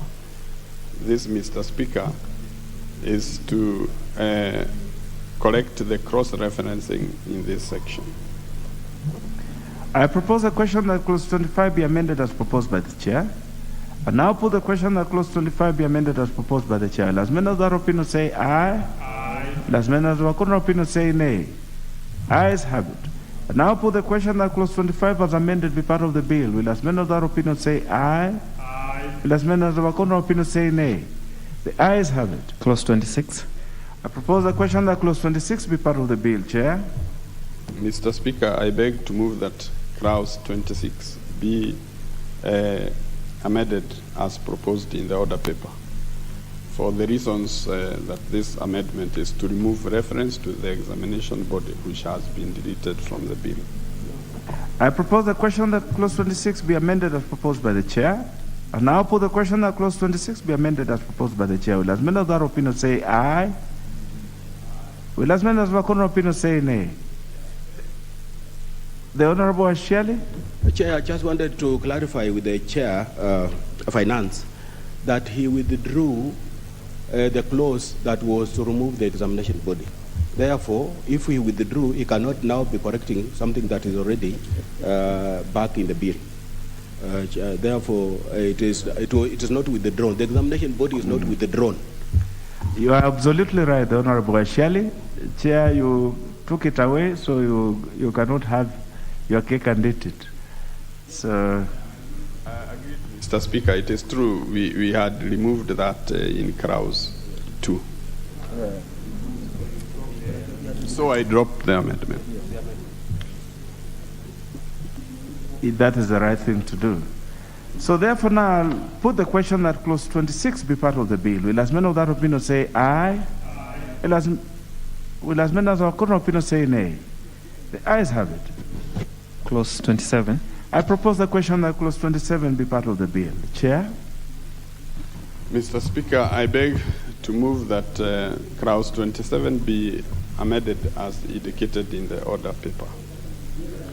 For the reasons that it corrects the cross-referencing. It also deletes subsection 2, 3, 4 because they contradict subsection 1. I propose the question that clause 27 be amended as proposed by the chair. I now put the question that clause 27 be amended as proposed by the chair. Will as many of that opinion say aye? Will as many as of our contrary opinion say nay? The ayes have it.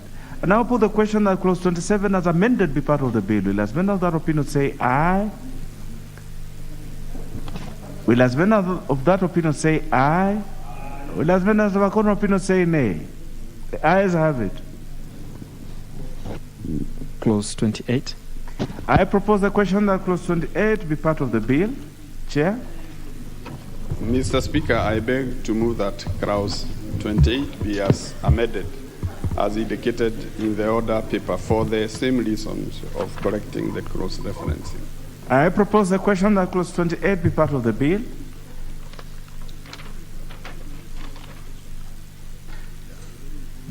I propose the question that clause 28 be amended as proposed by the chair. I now put the question that clause 28 be amended as proposed by the chair. Will as many of that opinion say aye? Will as many of that opinion say nay? The ayes have it. I now put the question that clause 28 as amended be part of the bill. Will as many of that opinion say aye? Will as many of that opinion say nay? Ayes have it. Clause 29. I propose the question that clause 29 be part of the bill. Chair.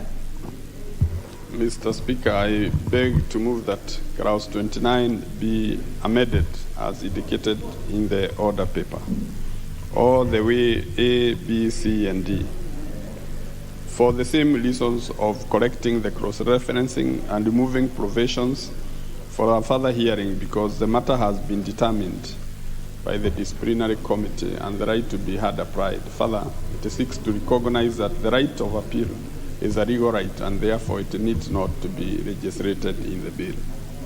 I propose the question that clause 29 be amended as proposed by the chair. The Honorable Ashiali. Chair, I just wanted to mention generally that most of these deletions were meant to support the withdrawal of the removal of the examination body. And Chair, I just wanted to point for record purposes that we will look at this bill again in detail, or rather the act, if it will be assented to, so that we can correct the omissions, because we are doing it on our feet and we may not do it as effectively as we would have really wished to, so that we know which clause is affecting what. But for record purposes, I just want to point out that most of these deletions are based on the withdrawal or removal of the examination body, which I am sure will affect the effectiveness of this this act. I support Chair, but with that understanding that when it has been done, I think then we will start to correct and amend the bill. You are perfectly well, the Honorable Ashiali. You will have a chance, even before the bill is read the third time, to recommit. You may actually be able to recommit. So once this is done, you can go and go through it and make up your mind on those parts that you wish to recommit for reconsideration of the plenary. I will therefore now put the question that clause 29 be amended as proposed by the chair. Will as many of that opinion say aye? Will as many of the opinion say nay? The ayes have it.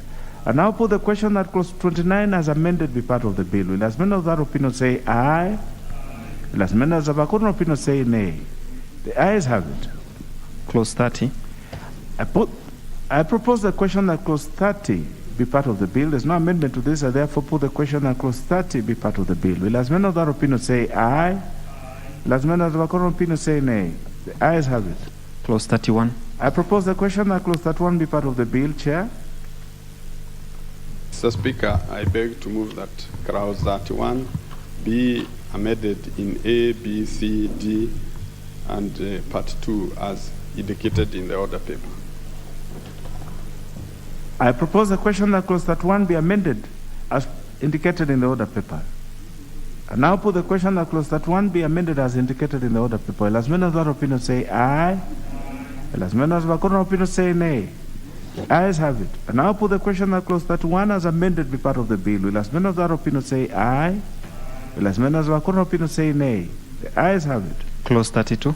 I propose the question that clause 32 be part of the bill. There's a proposal by the Honorable Chair and the Honorable Ashiali. We'll begin with the Chair. Thank you, Mr. Speaker. I beg to move that clause 32 be amended in A and B as indicated in the order paper. This amendment is to provide for an arbitrator in the membership of the disciplinary committee. I propose the question that clause 32 be amended as proposed by the Chair. I now put the question that clause 32 be amended as proposed by the Chair. Will as many of that opinion say aye? Will as many of the contrary opinion say nay? The ayes have it. The Honorable Ashiali, you may move yours now. Yes, thank you, Chair. Chair, mine is not in conflict with what he moved. I'm just proposing that clause 32(2) of the bill be amended in paragraph D by inserting the word by immediately after the word appointed, so that we just clean up. It's just a topographic error and cleaning up the bill. Perfectly well led, Honorable Ashiali. I therefore now propose the question that clause 32 be further amended as proposed by the Honorable Ashiali. I therefore now put the question that clause 32 be further amended as proposed by the Honorable Ashiali. Will as many of that opinion say aye? Will as many as the contrary opinion say nay? The ayes have it. I therefore now put the global question that clause 32 as amended be part of the bill. Will as many of that opinion say aye? Will as many as the contrary opinion say nay? The ayes have it.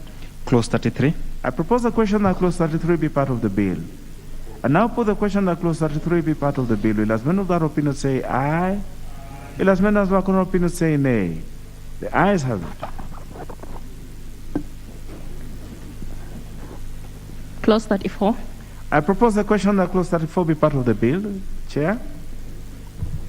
Mr. Speaker, I beg to move that clause 34 be amended in A, B,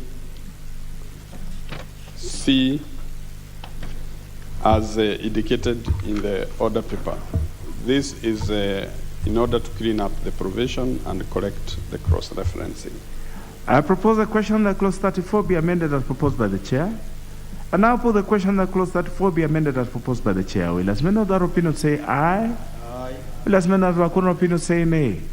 The ayes have it. I now put the question that clause 34 as amended be part of the bill. Will as many of that opinion say aye? Aye. Will as many of that opinion say nay? The ayes have it. Clause 35. I propose the question that clause 35 be part of the bill. Chair. Mr. Speaker, I beg to move that clause 35 be amended as indicated in the order paper, as in reference to A, B, C, D, E, F, G, and H. This, Mr. Speaker, is a further correction of the cross-referencing, and also the amendment serves to remove the reopening of a decision of the disciplinary committee. Further, subsection 6 is deleted because everybody has a right to appeal. I propose the question that clause 35 be amended as proposed by the Chair. And now put the question that clause 35 be amended as proposed by the Chair. Will as many of that opinion say aye? Will as many as the contrary opinion say nay? The ayes have it. And now put the global question that clause 35 as amended be part of the bill. Will as many of that opinion say aye? Will as many as the contrary opinion say nay? The ayes have it. Clause 36. I propose the question that clause 36 be part of the bill. Chair, you have a proposal to this. Mr. Speaker, we propose to delete clause 36 as this amendment, Mr. Speaker, deletes provisions on appeal because the bill should not legislate the procedure of the High Court. I propose the question that clause 36 be deleted as proposed by the Chair. And now put the question that clause 36 be deleted as proposed by the Chair. Will as many of that opinion say aye? Aye. Will as many of that contrary opinion say nay? The ayes have it.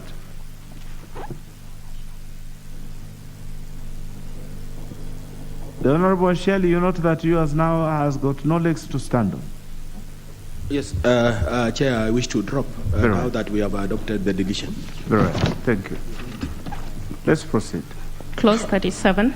I propose the question that clause 37 be part of the bill. Chair. Mr. Speaker, I beg to move that clause 37 be deleted for the reasons that there already exist rules of the court on conduct of matters in the High Court, and there is no need to legislate the same in the bill. I propose a question that clause 37 be deleted as proposed by the chair. I now put the question that clause 37 be deleted as proposed by the chair. Will as members of that opinion say aye? Aye. Will as members of the opinion say nay? The ayes have it. The Honorable Shelley, for the same reasons, you as false. Very well. Let's make progress. 38.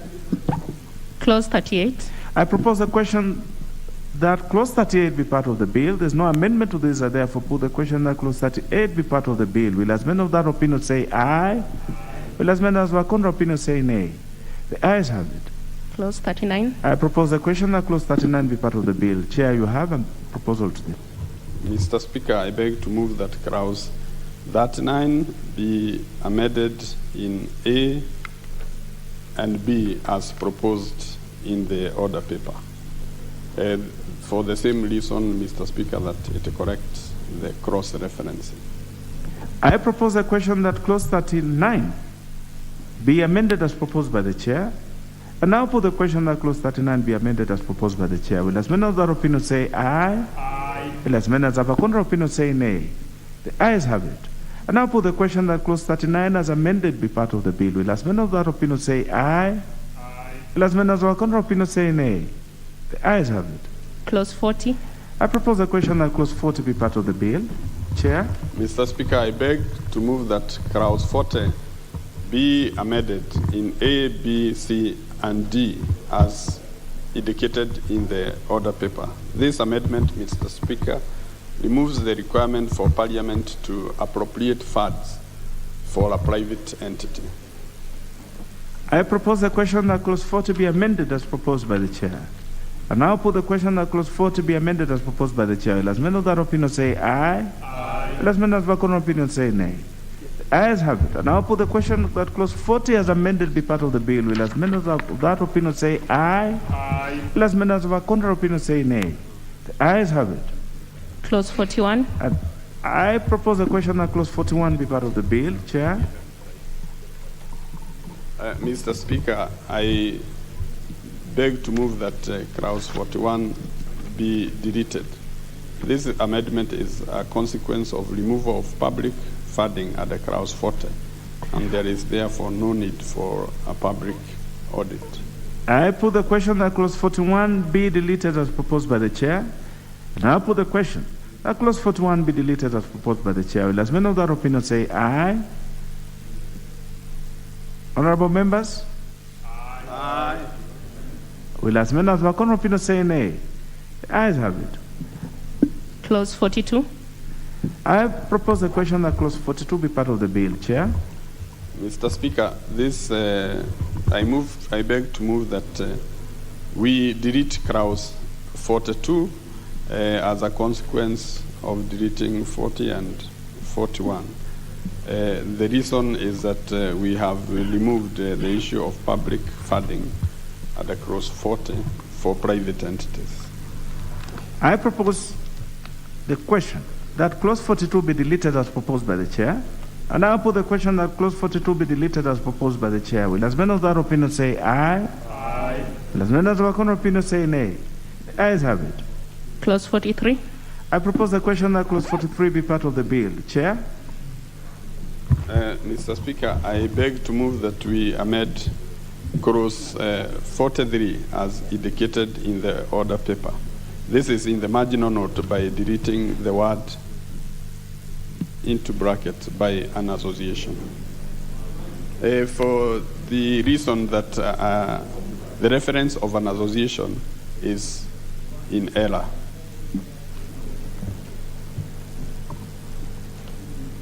I propose the question that clause 43 be amended as proposed by the chair. But before I proceed, the Honorable Ashali, you also have a proposal to it, which is not... Yes. Yes, the amendments are similar, Chair. They are similar. They are similar. Yes. So the one for the chair can be carried. We carry the one by the chair. Very well. So, yes. You have others. You have some other amendments that are not similar to the one for chair, but the one for chair, agree, you had a proposal that is more or less similar to him. Can I then just move, Chair, so that we... No, let me finish with the one for chair, then I'll just give you an opportunity, Okay. because they are different, so that we clean it up properly. I now put the question that clause 43 be amended as proposed by the chair. Will as many of that opinion say aye? Aye. Will as many of that opinion say nay?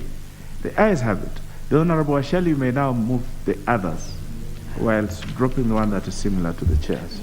Thank you, Chair. Chair, I wish to move that clause 43 of the bill be amended A in the marginal note by deleting the words an association and substituting, therefore, the words a member. That is the amendment that I was in agreement with the chair. But in B, in subclause 1, sorry, is it 1 or I? By deleting paragraph C, by deleting paragraph E, and by deleting paragraph F. Chair. Rowan, I propose the question that clause 43 be further amended as proposed by the Honorable Ashali. I now put the question that clause 43 be further amended as proposed by the Honorable Ashali. Will as many of that opinion say aye? Aye. Will as many of that opinion say nay? The ayes have it. I now put the question that clause 43 as amended be part of the bill. Will as many of that opinion say aye? Aye. Will as many of that opinion say nay? The ayes have it. Clause 44. I propose the question that clause 44 be part of the bill. Chair. Thank you, Mr. Speaker. I beg to move that clause 44 be amended by deleting the words examination board as indicated in the order paper. This is to remove reference to the examination board, since clauses establishing the board have been deleted from the bill. Very well. I now propose the question. Chair. Yes. Let me propose first, then I'll give you an opportunity. I propose the question that clause 44 be amended as proposed by the chair. The Honorable Ashali, you may now have your go. Thank you, Chair. Chair, this is the confusion that we are likely to experience because the chair dropped the withdrawal, the removal of the examination board. Yes. So if you removed the description, then I don't think it will be making sense. And yet the examination board is carried. So I would really wish Chair to withdraw that amendment. You are right, the Honorable Ashali. Yeah. Chair, how do you want to deal with it? Thank you, Mr. Speaker. I support Honorable Ashali's amendment. Chair, you will have to drop yours because you have already taken out. I have yes, dropped and supported Honorable Ashali. Right. Honorable members, I will therefore now put the question that clause 44 be part of the bill. Will as many of that opinion say aye? Aye. Will as many of the Wakono opinion say nay? The ayes have it. Clause 45. I propose the question that clause 45 be part of the bill. There are two amendments to this. They would go by the chairs first. Mr. Speaker, I beg to move that clause 45 be amended as proposed in the order paper. That is by deleting the word council and substituting therefore the word cabinet secretary.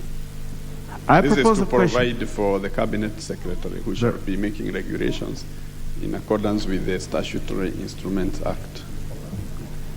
I propose a question that clause 45 be amended as proposed by the chair. I now put the question that clause 45 be amended as proposed by the chair. Will as many of that opinion say aye? Aye. Will as many as Wakono opinion say nay? The ayes have it. The Honorable Ashali, you also have something on this. You may move it.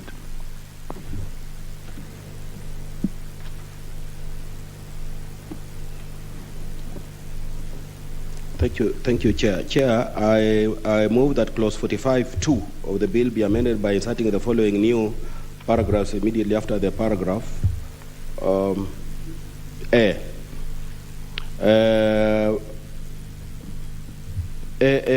Procedure and fees for registration of members of the Institute. B. A detailed scheme outlining the procedures for the qualification and issuing issuing and revocation of practicing certificates under the Act, and AC, a detailed scheme or code of conduct and ethics specify acts that amounts to professional misconduct in addition to those specified under this Act. This is just providing a way forward, Chair, so that the board can be able to gazette its regulations. Thank you. Thank you, Chair. I propose the question that clause 45 be amended as proposed by the Honorable Ashali. And now I put the question that clause 45 be amended as proposed by the Honorable Ashali. Will as many of that opinion say aye? Will as many as the opinion say nay? The ayes have it. And now put the question that clause 45 as amended be part of the bill. Will as many of that opinion say aye? Will as many of the opinion say nay? The ayes have it.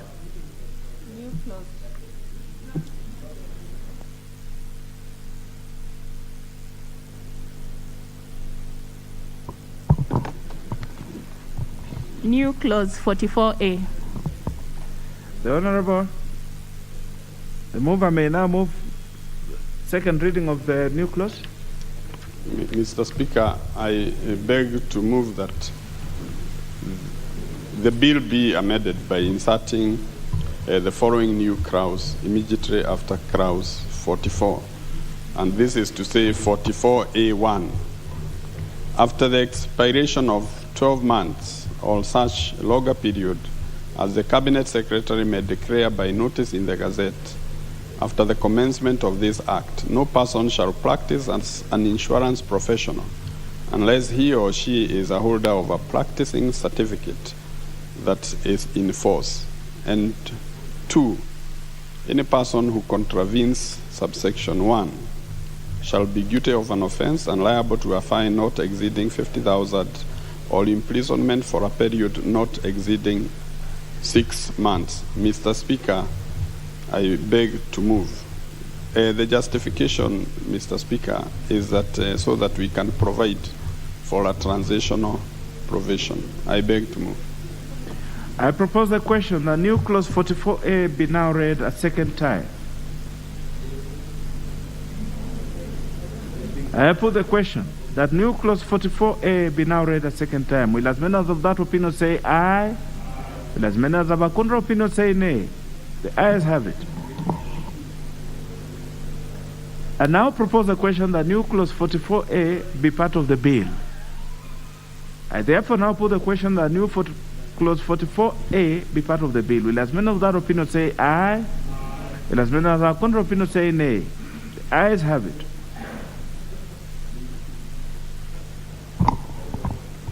First schedule. I propose a question that the first schedule be the first schedule of the bill. Chair. Mr. Speaker, I beg to move that the first schedule be amended in item 2 as provided in the order paper in A and B.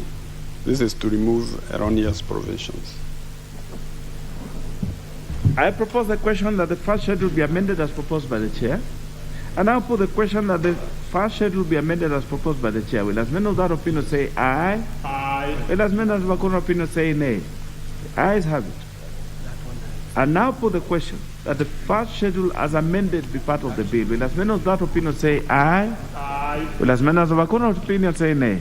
The ayes have it. Second schedule. I propose the question that the second schedule be the second schedule of the bill. And now put the question that the second schedule be the second schedule of the bill. Will as many of that opinion say aye? Will as many of the contra opinion say nay? The ayes have it. Third schedule. I propose the question that the third schedule be the third schedule of the bill. Chairperson. Mr. Speaker, I beg to move that this provision be deleted in order to be compliant and compatible with the withdrawal of clause 2. Thank you, Mr. Speaker.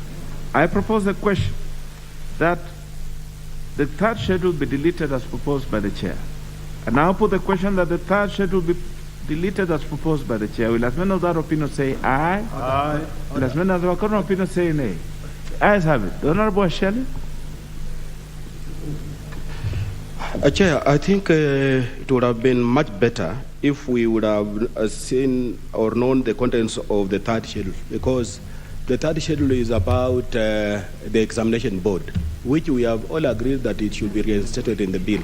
So how do we delete the third schedule, and yet it's supposed to be guiding the examination board? I think it's important that we get to know the third schedule. The Honorable Wasiali, you may wish to recommit. Yes. Yes. Yeah, look at it, and if you are in tandem with the chair, there is the route for recommittal. We had agreed, actually it's just a mix-up of presentation, Chair. We have agreed here that we do not delete third schedule because we have the examination board. We should not delete, and that we don't. Let me help you, the Honorable Wasiali. Yes. If you are in agreement, yes. I have not yet put the global question on this. Correct. If you are in agreement to retain it, yes. We can have a retake on it, so that the schedule remains. Yeah. Yes, the chair can withdraw his proposal to it. Yes, we don't delete. Is it way to go? I'll give you a minute to just consult.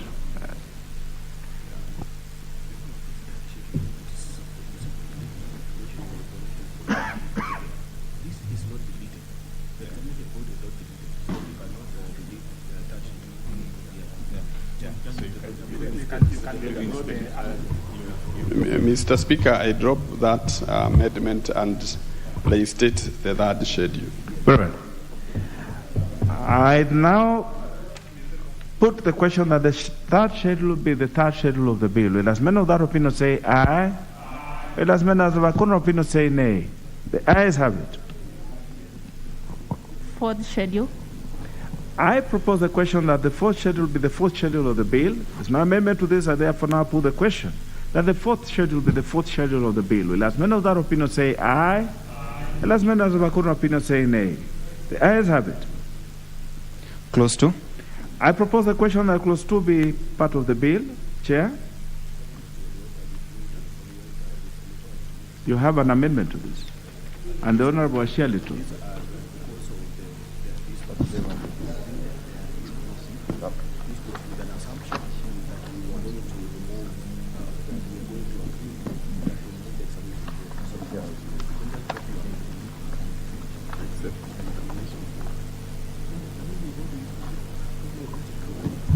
Thank you, Mr. Speaker. I wish to withdraw all these amendments, Mr. Speaker. Very well. So the proposed amendment by the chair stand dropped. The Honorable Wasiali, you also have something on this. You may move yours.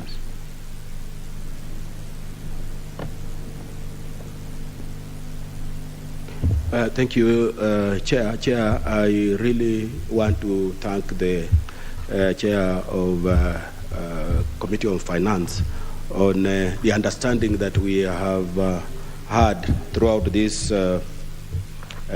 Committee of the Whole House.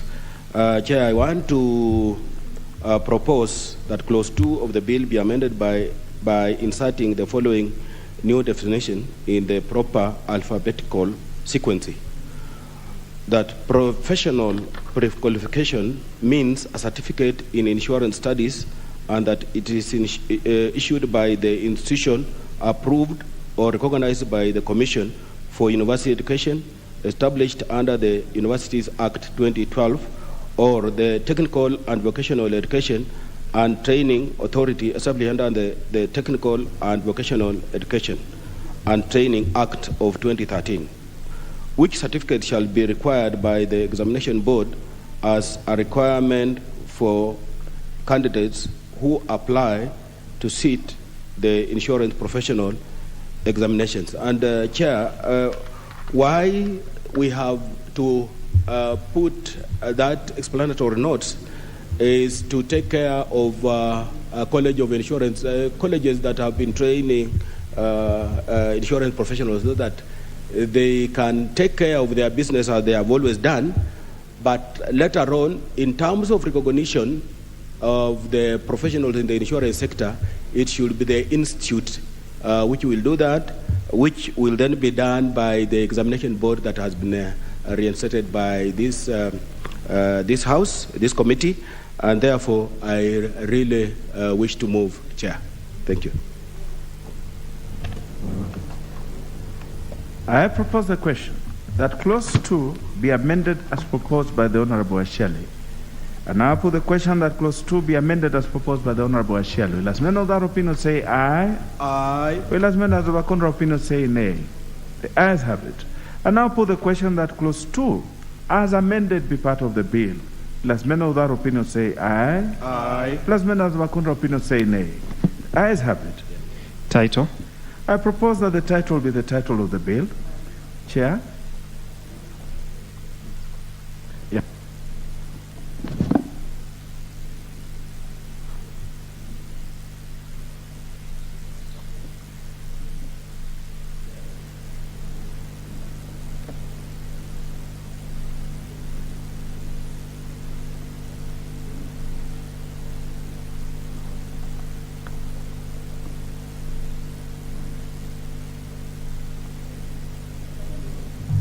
Mr. Speaker, I beg to drop the wrong title.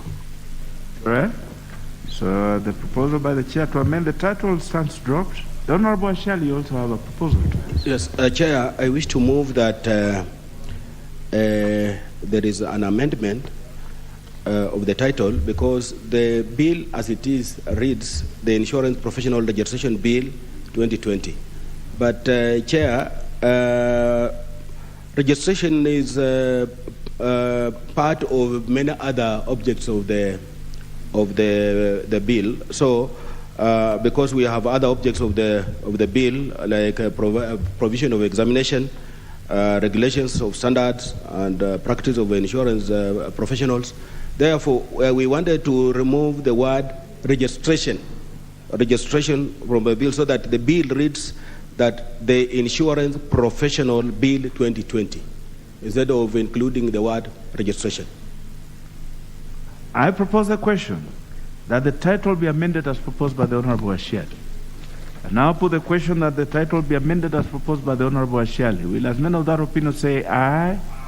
Will as many of that opinion say nay? The ayes have it.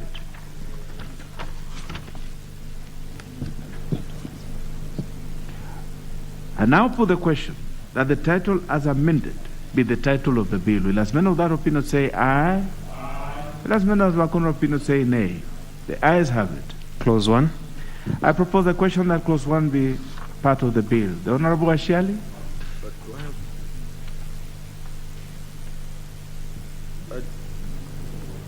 Do I have an amendment on clause 1? Chair, I'm lost. I don't know whether I have an amendment in clause 1. Yes, you have an amendment to clause 1. You may move it. Page 1722, if you can find it. 1722 of the order paper.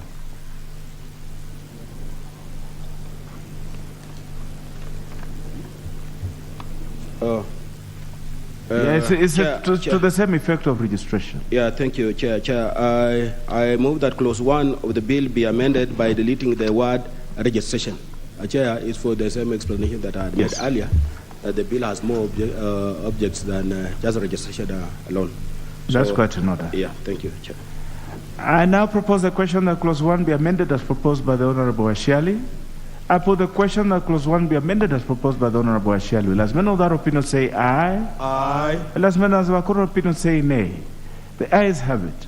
Honorable members, that will be it for the business that is listed as the Insurance Professional Registration Bill 2022. We'll now move to reporting progress.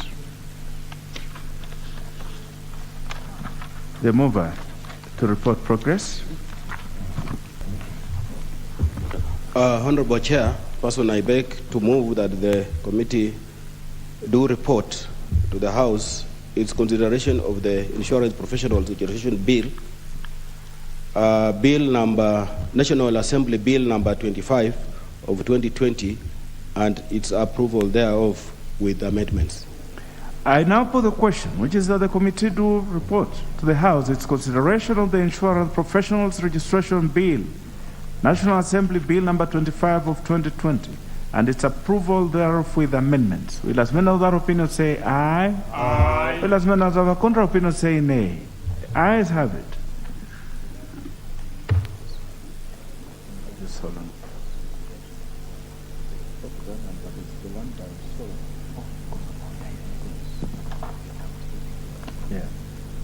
Honorable members, at the start we had stepped down the business listed as committee order number 13, Roman 3. The Honorable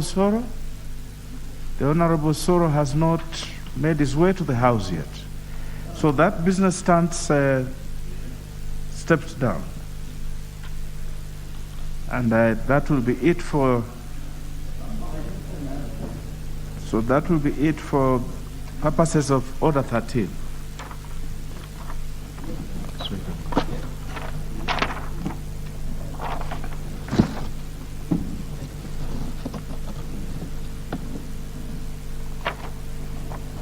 Honorable members, Mr. Speaker.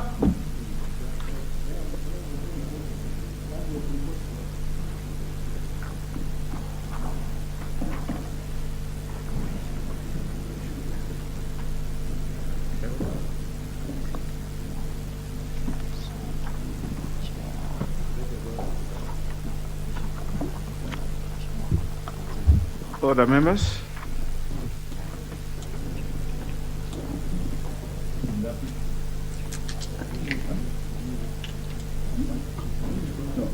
We shall now have reporting for all those matters that we have considered in committee, starting with the Appropriation Bill, National Assembly Bill number 31 of 2022.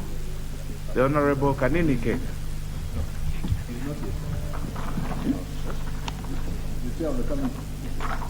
On the committee of the whole.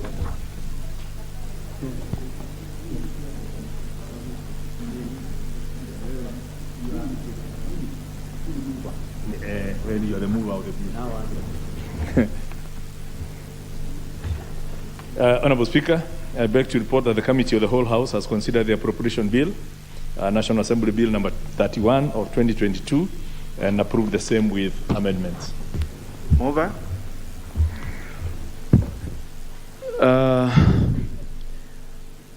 Honorable Speaker, I beg to move that the Appropriations Bill number of 2022 be now read a third time.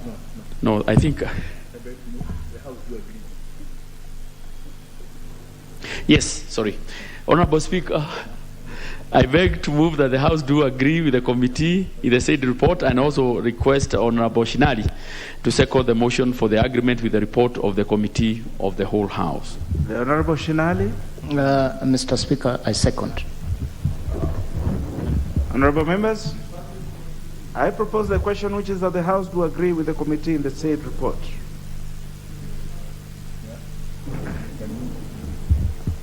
Honorable members, I direct that the next steps in this regard to be undertaken when this matter will be set down on the order paper again. We shall now consider the Higher Education Loan Board Amendment Bill, National Assembly Bill number 37 of 2027 for reporting. Chairperson. Honorable Speaker, I beg to report that the Committee of the Whole House has considered the Higher Education Loans Board Amendment Bill, National Assembly Bill number 37 of 2020, and approved the same with amendments. The mover. Honorable Speaker, I beg to move that the House do agree with the committee in the said report. I also request Honorable Shinali to second the motion for the agreement with the report of the Committee of the Whole House. The Honorable Shinali. Mr. Speaker, I second. Honorable members, I propose the question, which is that the House do agree with the committee in the said report, and also direct that the next steps to be undertaken when the matter will be set down on the order paper. We shall now consider the Information Communication Technology Practitioners Bill, National Assembly Bill number 38 of 2020. Chairperson. Honorable Speaker, I beg to report that the Committee of the Whole House has considered the Information Communication Technology Practitioners Bill, National Assembly Bill number 38 of 2020 and approve the same with amendments. The mover. Honorable Speaker, I beg to move that the House do agree with the committee in the said report. I also request Honorable Shinari to second the motion for agreement with the report of the committee of the whole House. The Honorable Shinari. Mr. Speaker, I second. Honorable members, I propose the question, which is that the House do agree with the committee in the said report, and in the same regard direct that the next necessary steps to be undertaken when the business will be set down in the order paper next.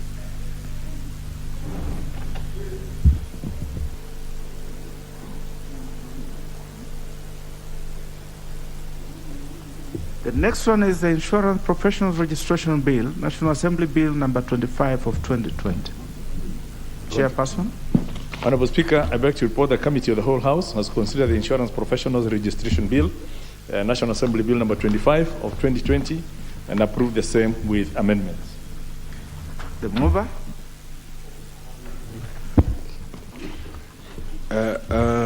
Honorable Speaker, I beg to move that the House to agree with the committee in the said report. I also request Honorable Waihenya Ndirangu to second the motion for agreement with the report of the committee of the whole House. Chairperson Ndirangu. Mr. Speaker, I beg to second. I propose the question, which is that the House to agree with the committee in the said report and direct that the next necessary steps to be undertaken when the matter will be set down in the order paper next. Next business. Order number 14, the Kenya Revenue Authority Amendment Bill, National Assembly Bill number 24 of 2022, second reading.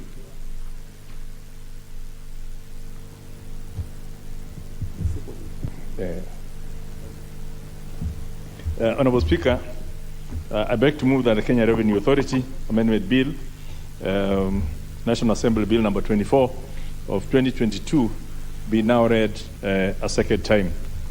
Honorable Speaker, as members will be aware, during the highlights, the budget highlights, the Cabinet Secretary for the National Treasury and Planning did indicate that there was a need to re-energize the Kenya Revenue Authority. Leader of Majority, sorry to interrupt you. There is a report that needs to be tabled by the chair for lunch. Okay. And kindly let us allow her to do that so that you can now move. Chair for lunch. Thank you very much, Honorable Speaker. Honorable Speaker, I beg to lay the following paper on the table of the House today, Wednesday, June 8, 2022. Report of the Departmental Committee on Lands on its consideration of a public petition number 71 of 2021 by the Board of Management and Parents of Changamwe Primary School, Changamwe Secondary School, and Changamwe Girls Secondary School regarding encroachment of school land. Number 2, Honorable Speaker, I beg to lay the following paper on the table of the House today, Wednesday, June 8, 2022. Exit report of the Departmental Committee on Lands for the 12th Parliament, 2017 to 2022. Thank you very much, Honorable Speaker. Very well. The Leader of Majority, now you may take up on the matter for carry. Thank you, Honorable Speaker. Honorable Speaker, as I was indicating, this bill is very straightforward. It basically seeks to change the name of the Kenya Revenue Authority from Kenya Revenue Authority to Kenya Revenue Service. And this is to emphasize the core objective of Kenya, the revenue body, which is to provide a service of collecting revenue and facilitating the taxpayers to make their fair contribution in taxes to the development of this country. And it's also borne out from the fact that, the name authority seems to have this commandeering effect. And I think that's why Kenya Revenue Authority has become unpopular in some quarters. Much as they've been trying to be very friendly, they keep advertising for taxpayer workshops to train the various people. They've rebranded themselves. But there is that notion that they are an authority and authorities are feared. Yet, it's supposed to be working in partnership with the taxpayers. So, the bill is basically meant to change that name wherever it appears within the current laws, whether be it within the anti-counterfeit, in the gaming, income tax, air passage, passenger, all the laws that have, KRA as a player will now be changed to reflect this new thinking of having it as a service. The bill also seeks to clean up some references to minister, some references to permanent secretary that are still have not been cleaned up yet, to convert them to the current nomenclature with the cabinet secretary and permanent and principal secretary, respectively. Basically, I really don't want to get into a lot of details in terms of what KRA does. We all know Kenya Revenue Authority has been quite successful in boosting the revenues of this country. We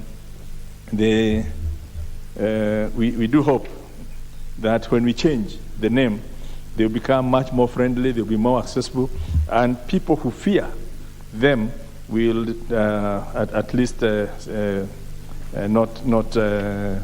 have that feeling that they're dealing with an authority that could take all their assets or take away all their money, but one that can facilitate them.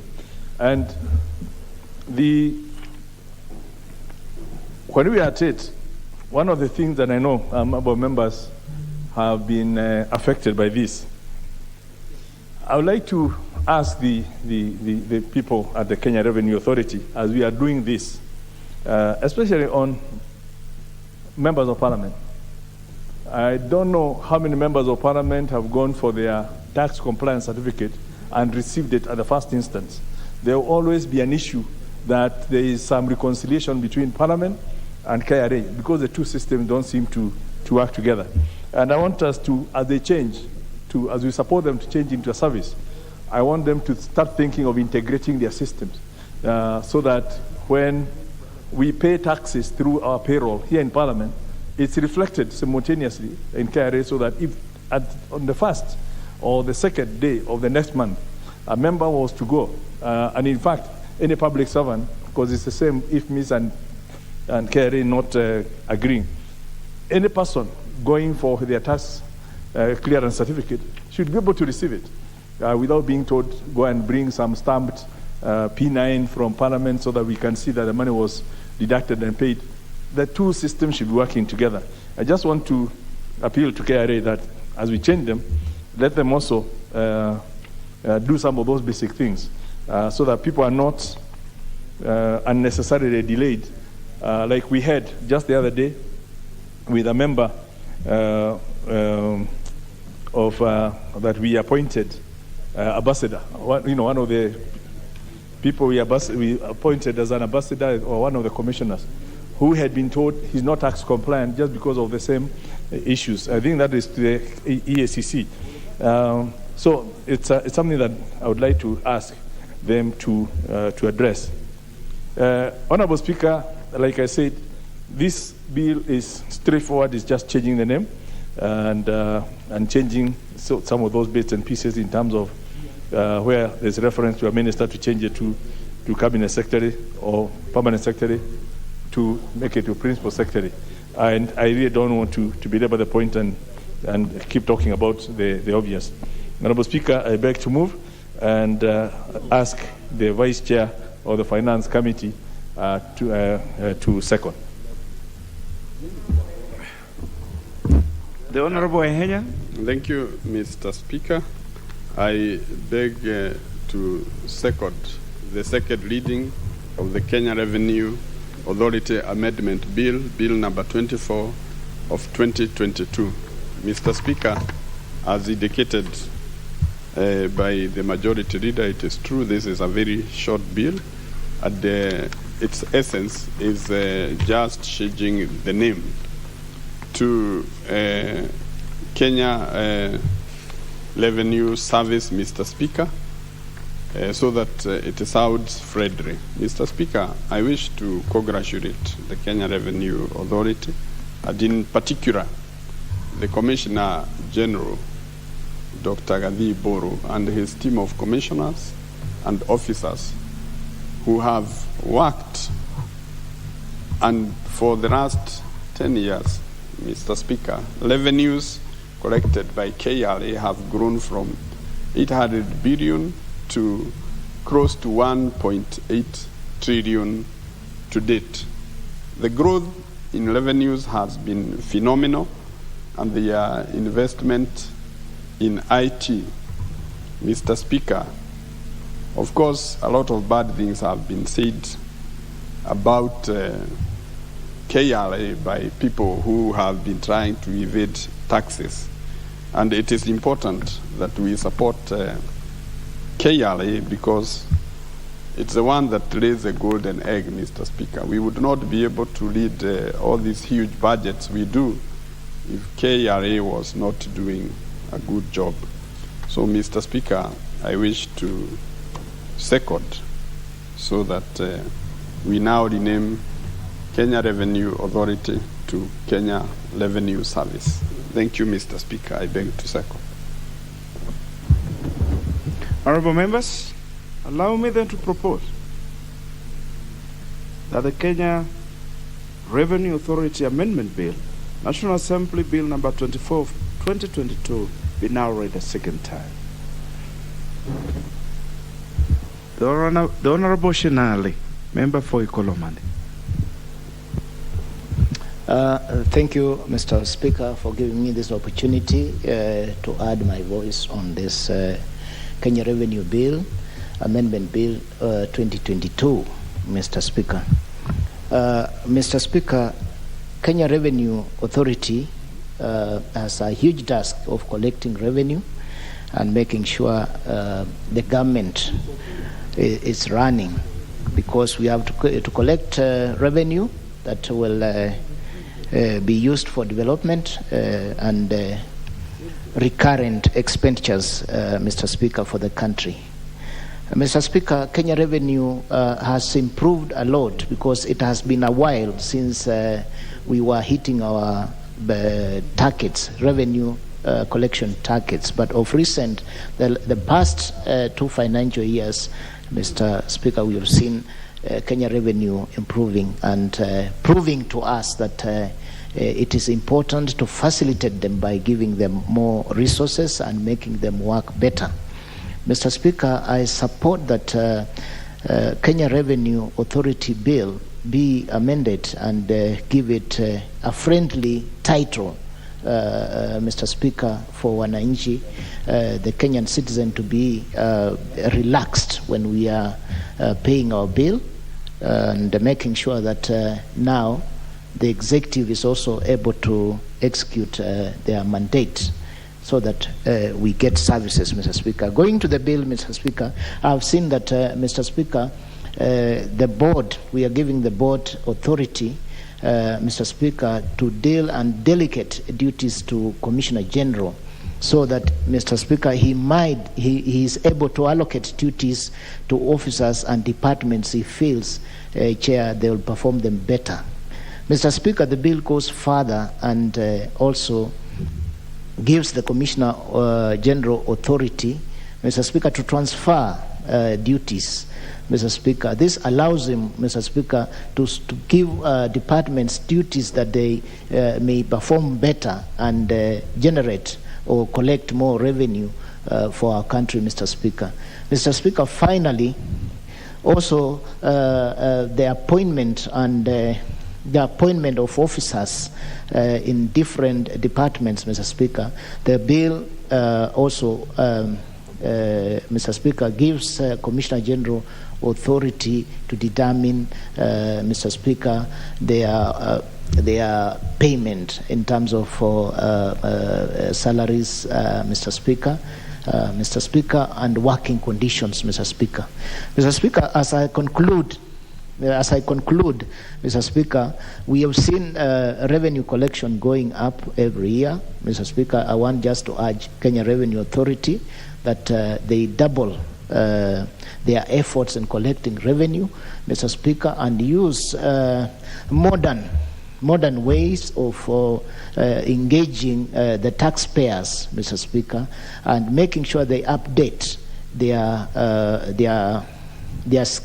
skills, Mr. Speaker, and make sure that we are not slabbing bills to Mr. Speaker, taxpayers who are not supposed to be who are not supposed to be slapped with such a bills, Mr. Speaker.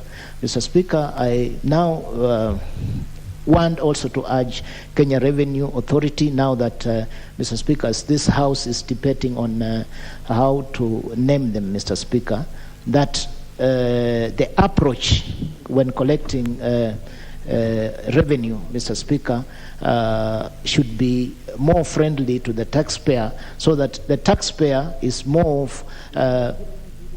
appreciative and recognizes why they have to pay taxes, and invest more in training, Mr. Speaker, and their cooperation with the taxpayer, so that, Mr. Speaker, it is easy to collect taxes, Mr. Speaker, and meet their intended revenue targets, Mr. Speaker.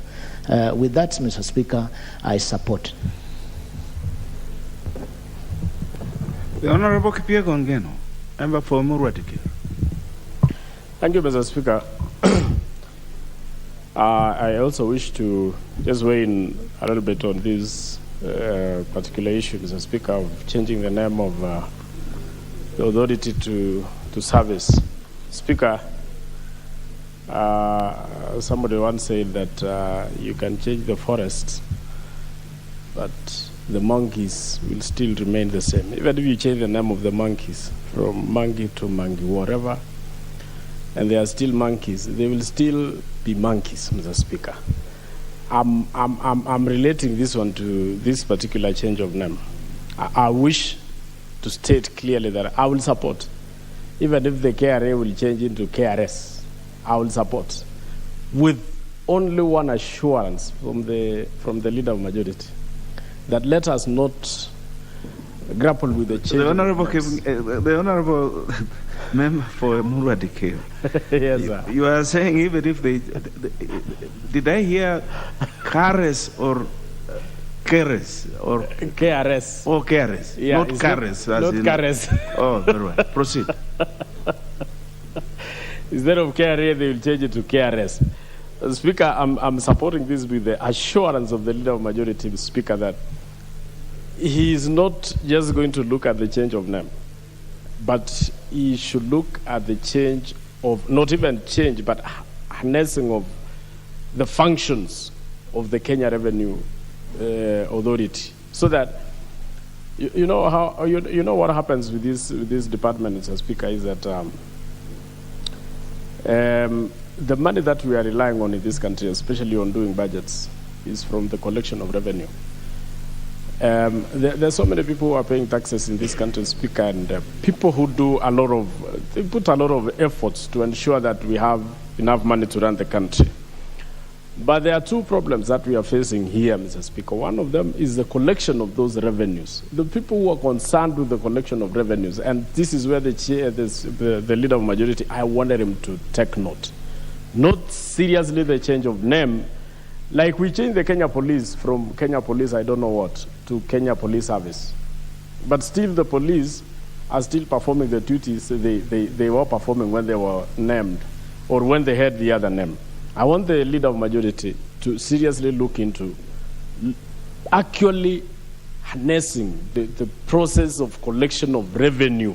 Because where we have a problem is that there are so many people who are not paying taxes. There are so many authorities, there are so many businesses which are not being taxed. Nobody's collecting revenues from them. And then, in the process of collecting these revenues, Speaker, most of the people who are working in these particular departments, Mr. Speaker, are very corrupt, extremely corrupt, so that when they do the collection, they have two sets of receipts. One set, which is an official receipt, and then another set, which is a personal, or which obviously ends up at the office, so that when they collect, wherever they collect, there is a set of receipts which, of course, they will release the money which is collected. But then there is another set which they remain with the collection. Speaker, that is where we are losing millions and millions of money. I say this because we have in our county also an area where the county government usually rely on collecting revenues to run the county. That is the Masai Mara. There has been, before the introduction of electronic system of collection of revenue, Mr. Speaker, there has been sets of receipts where people collect money from morning to afternoon, and then from afternoon to evening, they are using another set of receipts. And this other set of receipts belongs to certain individuals, Mr. Speaker, enriching themselves until the introduction of electronic. And even when the electronic system was introduced, Mr. Speaker, we still have the same problem, because at some point we are told the electronic machines are not working. There is a collapse of electronic machines, and therefore they resort to manual collection.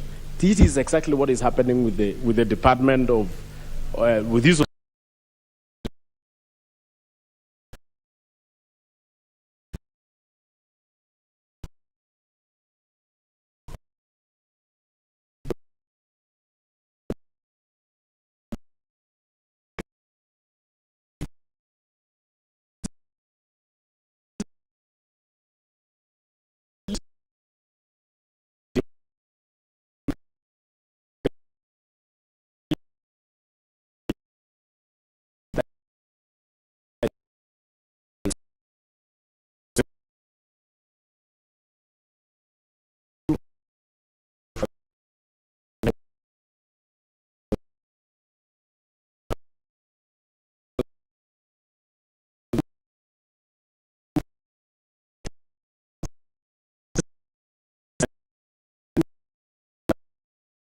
Way of spending this revenue collected. And we know, Speaker, people sweat and toil.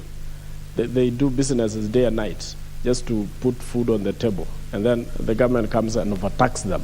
And then, well, we won't mind being overtaxed, but we mind the proper expenditure of the money that is collected by the government.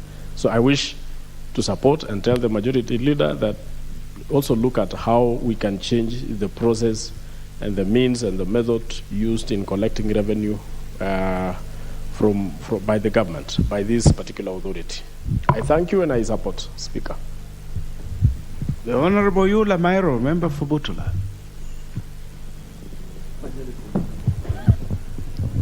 Thank you, Mr. Speaker. Mr. Speaker, I also want to take this opportunity to contribute to this KRA amendment bill, which is geared towards changing the name from Kenya Revenue Authority to Kenya Revenue Services. Mr. Speaker, while I support the change, I would not agree with the idea of giving the Commissioner General more powers from the board, because giving Commissioner General a lot of power is almost next to creating a dictatorial authority or service. The board should still maintain its position of controlling the services of the Kenya Revenue. Mr. Speaker, the other thing I want to mention here is in the old act, the KRA was given a commission of 2.5% for any revenue collected above the budgeted amount. I'm sure that used to create a lot of enthusiasm among the staff, because they knew if they worked very hard, they were going to get commission at the end of the year. Mr. Speaker, that should be looked into so that they are encouraged to work hard and avoid corruption. So if they don't consider that commission, the staff will continue looking at what they can also make for themselves. Mr. Speaker, the staff also need to be motivated, particularly the junior staff in the KRA. They do a lot of work, but all the consideration goes to the bosses. So that gives them, leaves a loophole for them to also look for their own money. So to reduce corruption in KRA, Mr. Speaker, we also need to look into the way to motivate the junior staff, to the way to recognize the junior staff for the work they have done. And this recognition also only came about when they were getting commission at the end of the year for any revenue collected above the targeted amount. So, Mr. Speaker, I would want that also to be looked into so that the staff are motivated and they are encouraged to work specifically for the development of this country. With that, Mr. Speaker, I support the change. Thank you. The Honorable Nyenze, member for Kitui West. Thank you, Mr. Speaker, for giving me this opportunity. On the onset, I want to say that I support the amendment to the KRA bill of changing the name from authority to services. That is Kenya Revenue Authority to Kenya Revenue Services, and say that Kenya Revenue Authority has been taxed with a it's an agency which has been taxed with the collection of the revenue for the government. It's also responsible for the assessment and the collection and also accounting for all the revenue which they collect for the government. And now changing this name, they want to be friendly to the taxpayer, which is very important. Because over the years, let me congratulate them, because over the years they have increased the revenue. And this is very important because this funds the government. And if the Kenya Revenue Authority or Kenya Revenue Services continues to increase this revenue, then it won't reach a point where we won't even reduce the amount of debt which we borrow for the government. So they could also do I support this amendment, but I also note that they can broaden the tax bracket by being friendly, by especially educating the taxpayers, and also ensuring that they help the improvement of the businesses. Actually, as KRA collects revenue, of late I've noticed that some of the small businesses are closing down. And as they close down, that means then the revenue is reducing as the businesses close down. So as I support the change of name to being more friendly, I also feel that they should also educate the taxpayers, especially the small businesses, on how to improve their businesses, so that as they go back to collect revenue from them, then the businesses will be strong enough, they will grow, so that also the revenue grows instead of the businesses closing down. Because as I've said, I've noted that some and most of the small businesses close down because of the taxation from KRI, especially on excise duty. So it is that I feel is they should also take that responsibility of cooperating and also with the business owners, and also ensuring that they don't close down, but that they grow. They should also embrace IT system in their operations, and especially in collection of the revenue. We know that in our county governments, especially with own revenue collection, it's collected manually. So if KRA can also be involved in the collection of own revenue, which they won't do it electronically, I'm sure even from the county governments, they would benefit a lot from own revenue.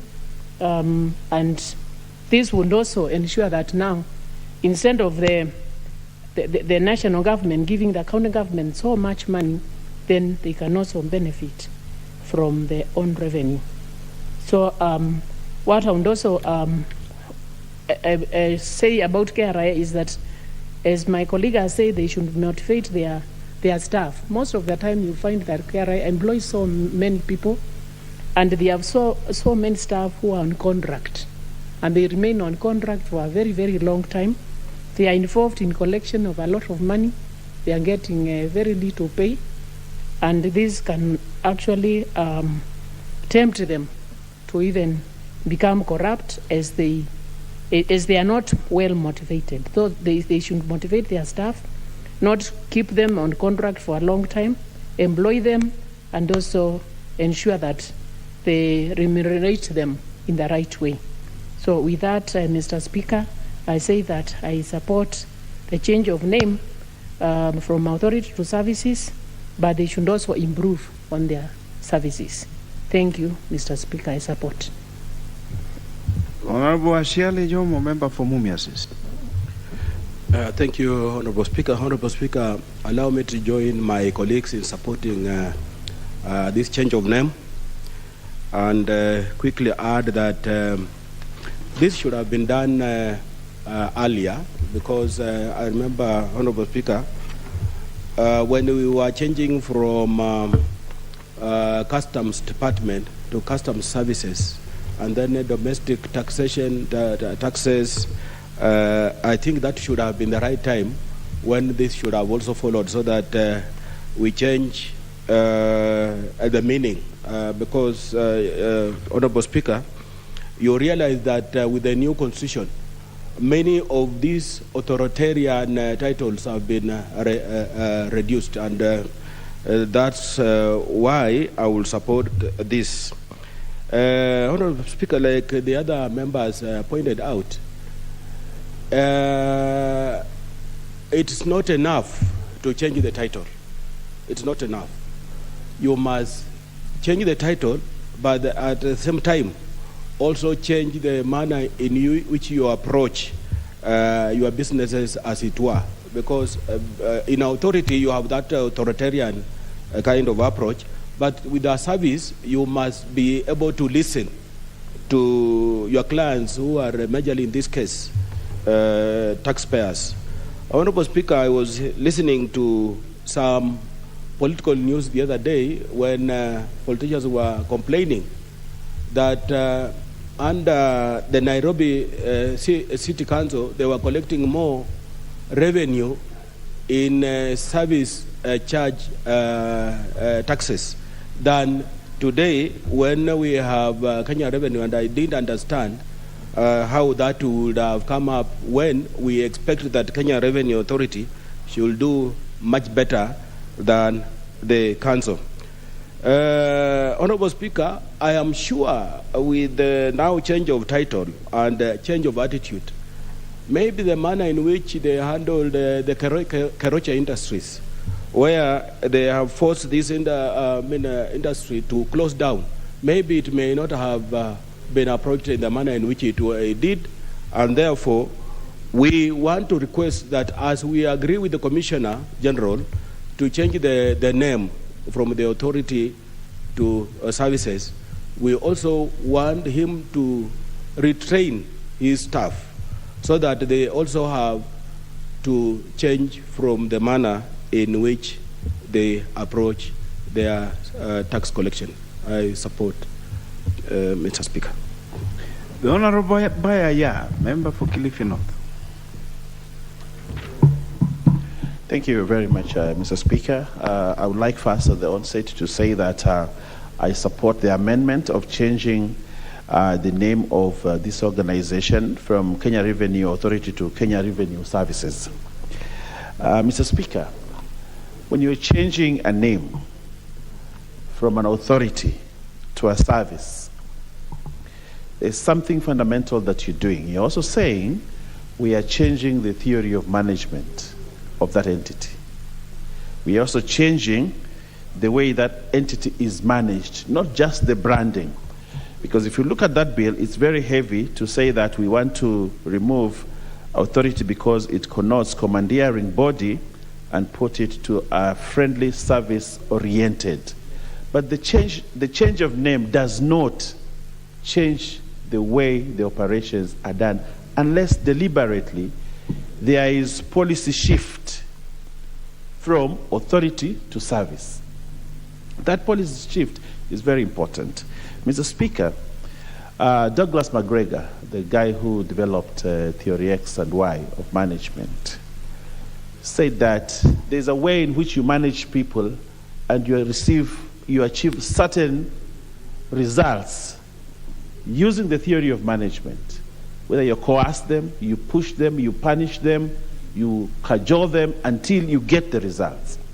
From a negative perspective, there's also the why that says that you can talk to the people well, motivate them, and they actually achieve better results. That is what Douglas McGregor says. But what we have seen of the current Kenya Revenue Authority, they're very punitive. They are always pushing people. They want to achieve results by force. What that has happened is that the negative has been their result. People are shunning away from paying taxes. People are actually closing businesses. People are evading tax because this is a rogue guy following up money which you have made yourself. So change of name alone, Mr. Speaker, will not make Kenya Revenue Authority, our Kenya Revenue Services, a better institution. They need to change their theory of management and they need to change their mindsets on how they manage the Kenya Revenue Authority. This country, and I want to tell you, Mr. Speaker, there is a correlation between the huge public debt that we're incurring and the way Kenya Revenue Authority is managed. Because if Kenya Revenue Authority does not collect enough resources, it means, therefore, we have to borrow more to bridge the gap. If Kenya Revenue Authority is not managed properly to collect taxes very well and ensure that we have enough money, the reverse is the result. That because we have a debt, we have a gap in revenue, then this country will continue to borrow externally and internally to bridge that gap if Kenya Revenue Authority, or a service as we want to name it today, does not collect that money. So what I'm saying in a nutshell, Kenya Revenue Authority needs to change not only the name, but also operations. I'll give you a very interesting incident, Mr. Speaker. I have very many hotels in my constituency, beach hotels, very nice. But the investor who has come and invested a lot of his money tells you, I will close down, take away my investment to another place because Kenya Revenue Authority is not giving me breathing space. So what happens are two things. If the hotel, and several have been closed down, if they close down, one, the government loses on the revenue that could have emanated from the proprietor. But what happens again, every staff who was working there, 2,000 staff who are working in that organization, also lose their salaries, and therefore this government does not get the taxes that these employees would have made. Therefore, Kenya Revenue Authority has a double loss. They lose excise duty, they lose other taxes, but they also lose income tax from the people who are working in the institutions. That's the sad story. So I want to say that there is a correlation between debt rise in this country and the performance of Kenya Revenue Authority. If we are giving them a new change, a new name, a new brand, a new lease of life, we would also like to see them work better in terms of ensuring that they have a good relationship with business people, they have a good relationship with companies, and that good relationship can actually show up the revenue that they are trying to collect. Mr. Speaker, I give you an incident of one of my friends who is an investor in Watamu. He has been a very faithful taxpayer for many years. But one day the records were not done properly. So this guy arrives at the airport from Italy, and when he's in Mombasa, there are people and Askaris from Kenya Revenue Authority waiting for him. And they arrested him for the first time.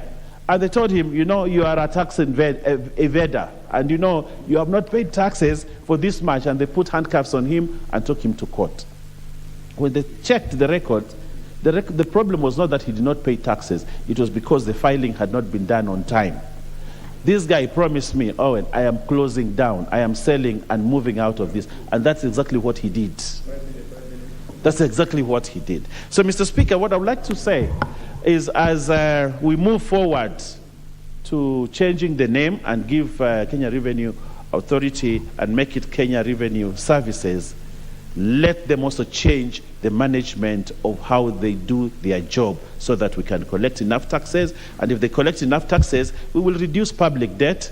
And, you know, like Kibaki said, we want to be self-reliant in, I think they used to have a slogan that kulipa ushuru ni kujitegemea. Kulipa ushuru. So let Kenyans get that spirit that they are paying taxes ili waendelee kujitegemea. I thank you and I support. The Honorable Mwali Ombithi, member for Masinga. Thank you, Mr. Speaker, for the opportunity to be able to air my views on the changes of the name of KRA to Kenya Revenue Services. I want to say that this is a good idea, and this is because after some time, after some years, the institutions normally rebrand themselves to be able to do some innovations and also to attract customers. And for this institution, this is a service that they render to Kenyans, and the service is to collect revenue from the incomes that the companies normally make, and also the VATs and so forth.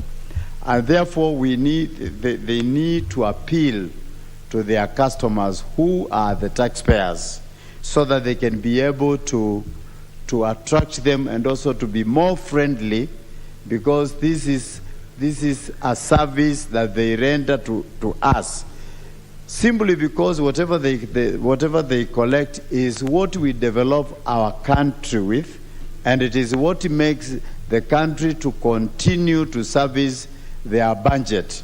Therefore, this is a good idea to do the changes.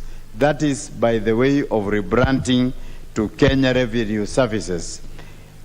Again, that they also need to rebrand themselves, even if they are going to change the logos to be attractive, maybe to show that they are working for Kenyans, they are working for the well-being of this country, so that they can be appealing to each one of us. The thing is that Kenya Revenue Authority nowadays is friendly.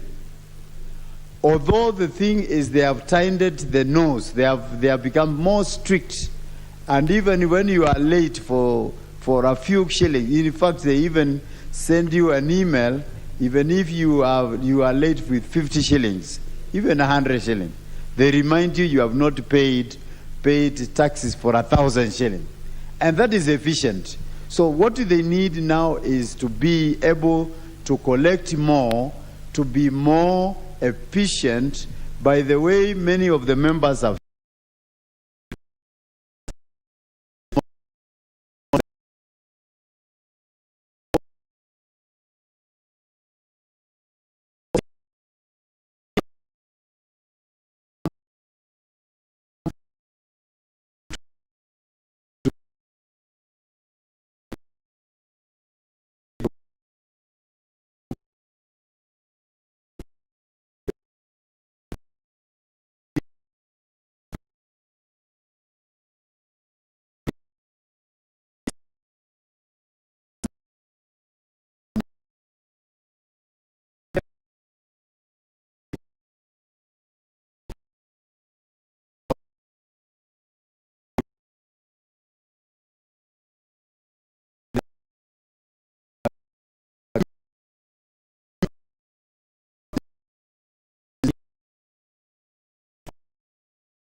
for the Kenyans. So they need to be more friendly, even as we change their name to services. So the services should be seen as if they are working for us, and we will be able to support the Kenyans because the Kenya Revenue Services, because we are paying taxes for our own good. So with that, with those few remarks, Mr. Speaker, I support. Finally, the Honorable Undo, as the mover prepares to reply. Thank you, Honorable Speaker, for this opportunity to contribute to the bill, amendment bill on floor today. Honorable Speaker, collection of taxes is payment of taxes is a responsibility of every citizen in any jurisdiction or any country. And that's where I find all governments or all institutions have a body mandated with collecting and disbursing of taxes collected. Honorable Speaker, Kenya Revenue Authority is proposing to change from Kenya Revenue Authority to Kenya Revenue Services. Indeed, it's like we say, changing the forest, but the monkeys remain the same. We just hope and pray the monkeys will not remain the same. As they change the forest, the monkeys will also change. I know we have a responsibility to pay taxes, and indeed the KRA now needs to change their mindset from an authoritarian organ to one that serves the people of Kenya. With those few remarks, Honorable Speaker, I support the bill. Honorable Leader of Majority, you may now reply. Thank you, Honorable Speaker. Honorable Speaker, I'm actually very happy that so many members have contributed to this bill. It looks so simplistic that we're just changing a name, but obviously, as members have expressed, change of name is only one. It needs to be accompanied by the change of attitude, the change of ways of doing things, and I agree totally with the sentiments of members, and I'm sure KRA have heard. Honorable Speaker, I forgot to say this, and now I know, because I know you like some of these stories. It happened some years back. This story was told to us in around 1990 in UK. And it was to express, why the taxman will never let you go free. And they will try to use all manner of ways. So it happened that, as you know, income from illegal activities cannot be taxed. So a chap who was making a lot of money, and the income tax fellows went and said, we notice you have lots of money, yet you have not made a declaration. And he said, I want to be honest with you that my money comes from illegal activities, which you are not entitled to. And if I then declare, you are going to report to, the other authorities. But even here, I think we have, whatever you declare for tax cannot be shared to other agencies. And hence, the taxman said, since I need my portion, let's agree on how we describe your business. And because the guy was a burglar, so they agreed you can sort out within your declaration and just name yourself your occupation, freelance furniture remover. And whatever you are made from moving furniture from one house and selling it to somebody else, you can pay tax on it, and I will not. So that's basically how the taxman can be very innovative. And I'm sure we would want KRA to have, or KRS, to have the same innovative ways of getting all the incomes from the different people. The more income we have, as Onobaya has reminded us, the more we are able to rely on ourselves and sort out the growth of this country. So, Honorable Speaker, again, without having to repeat myself again, I'm very happy that we have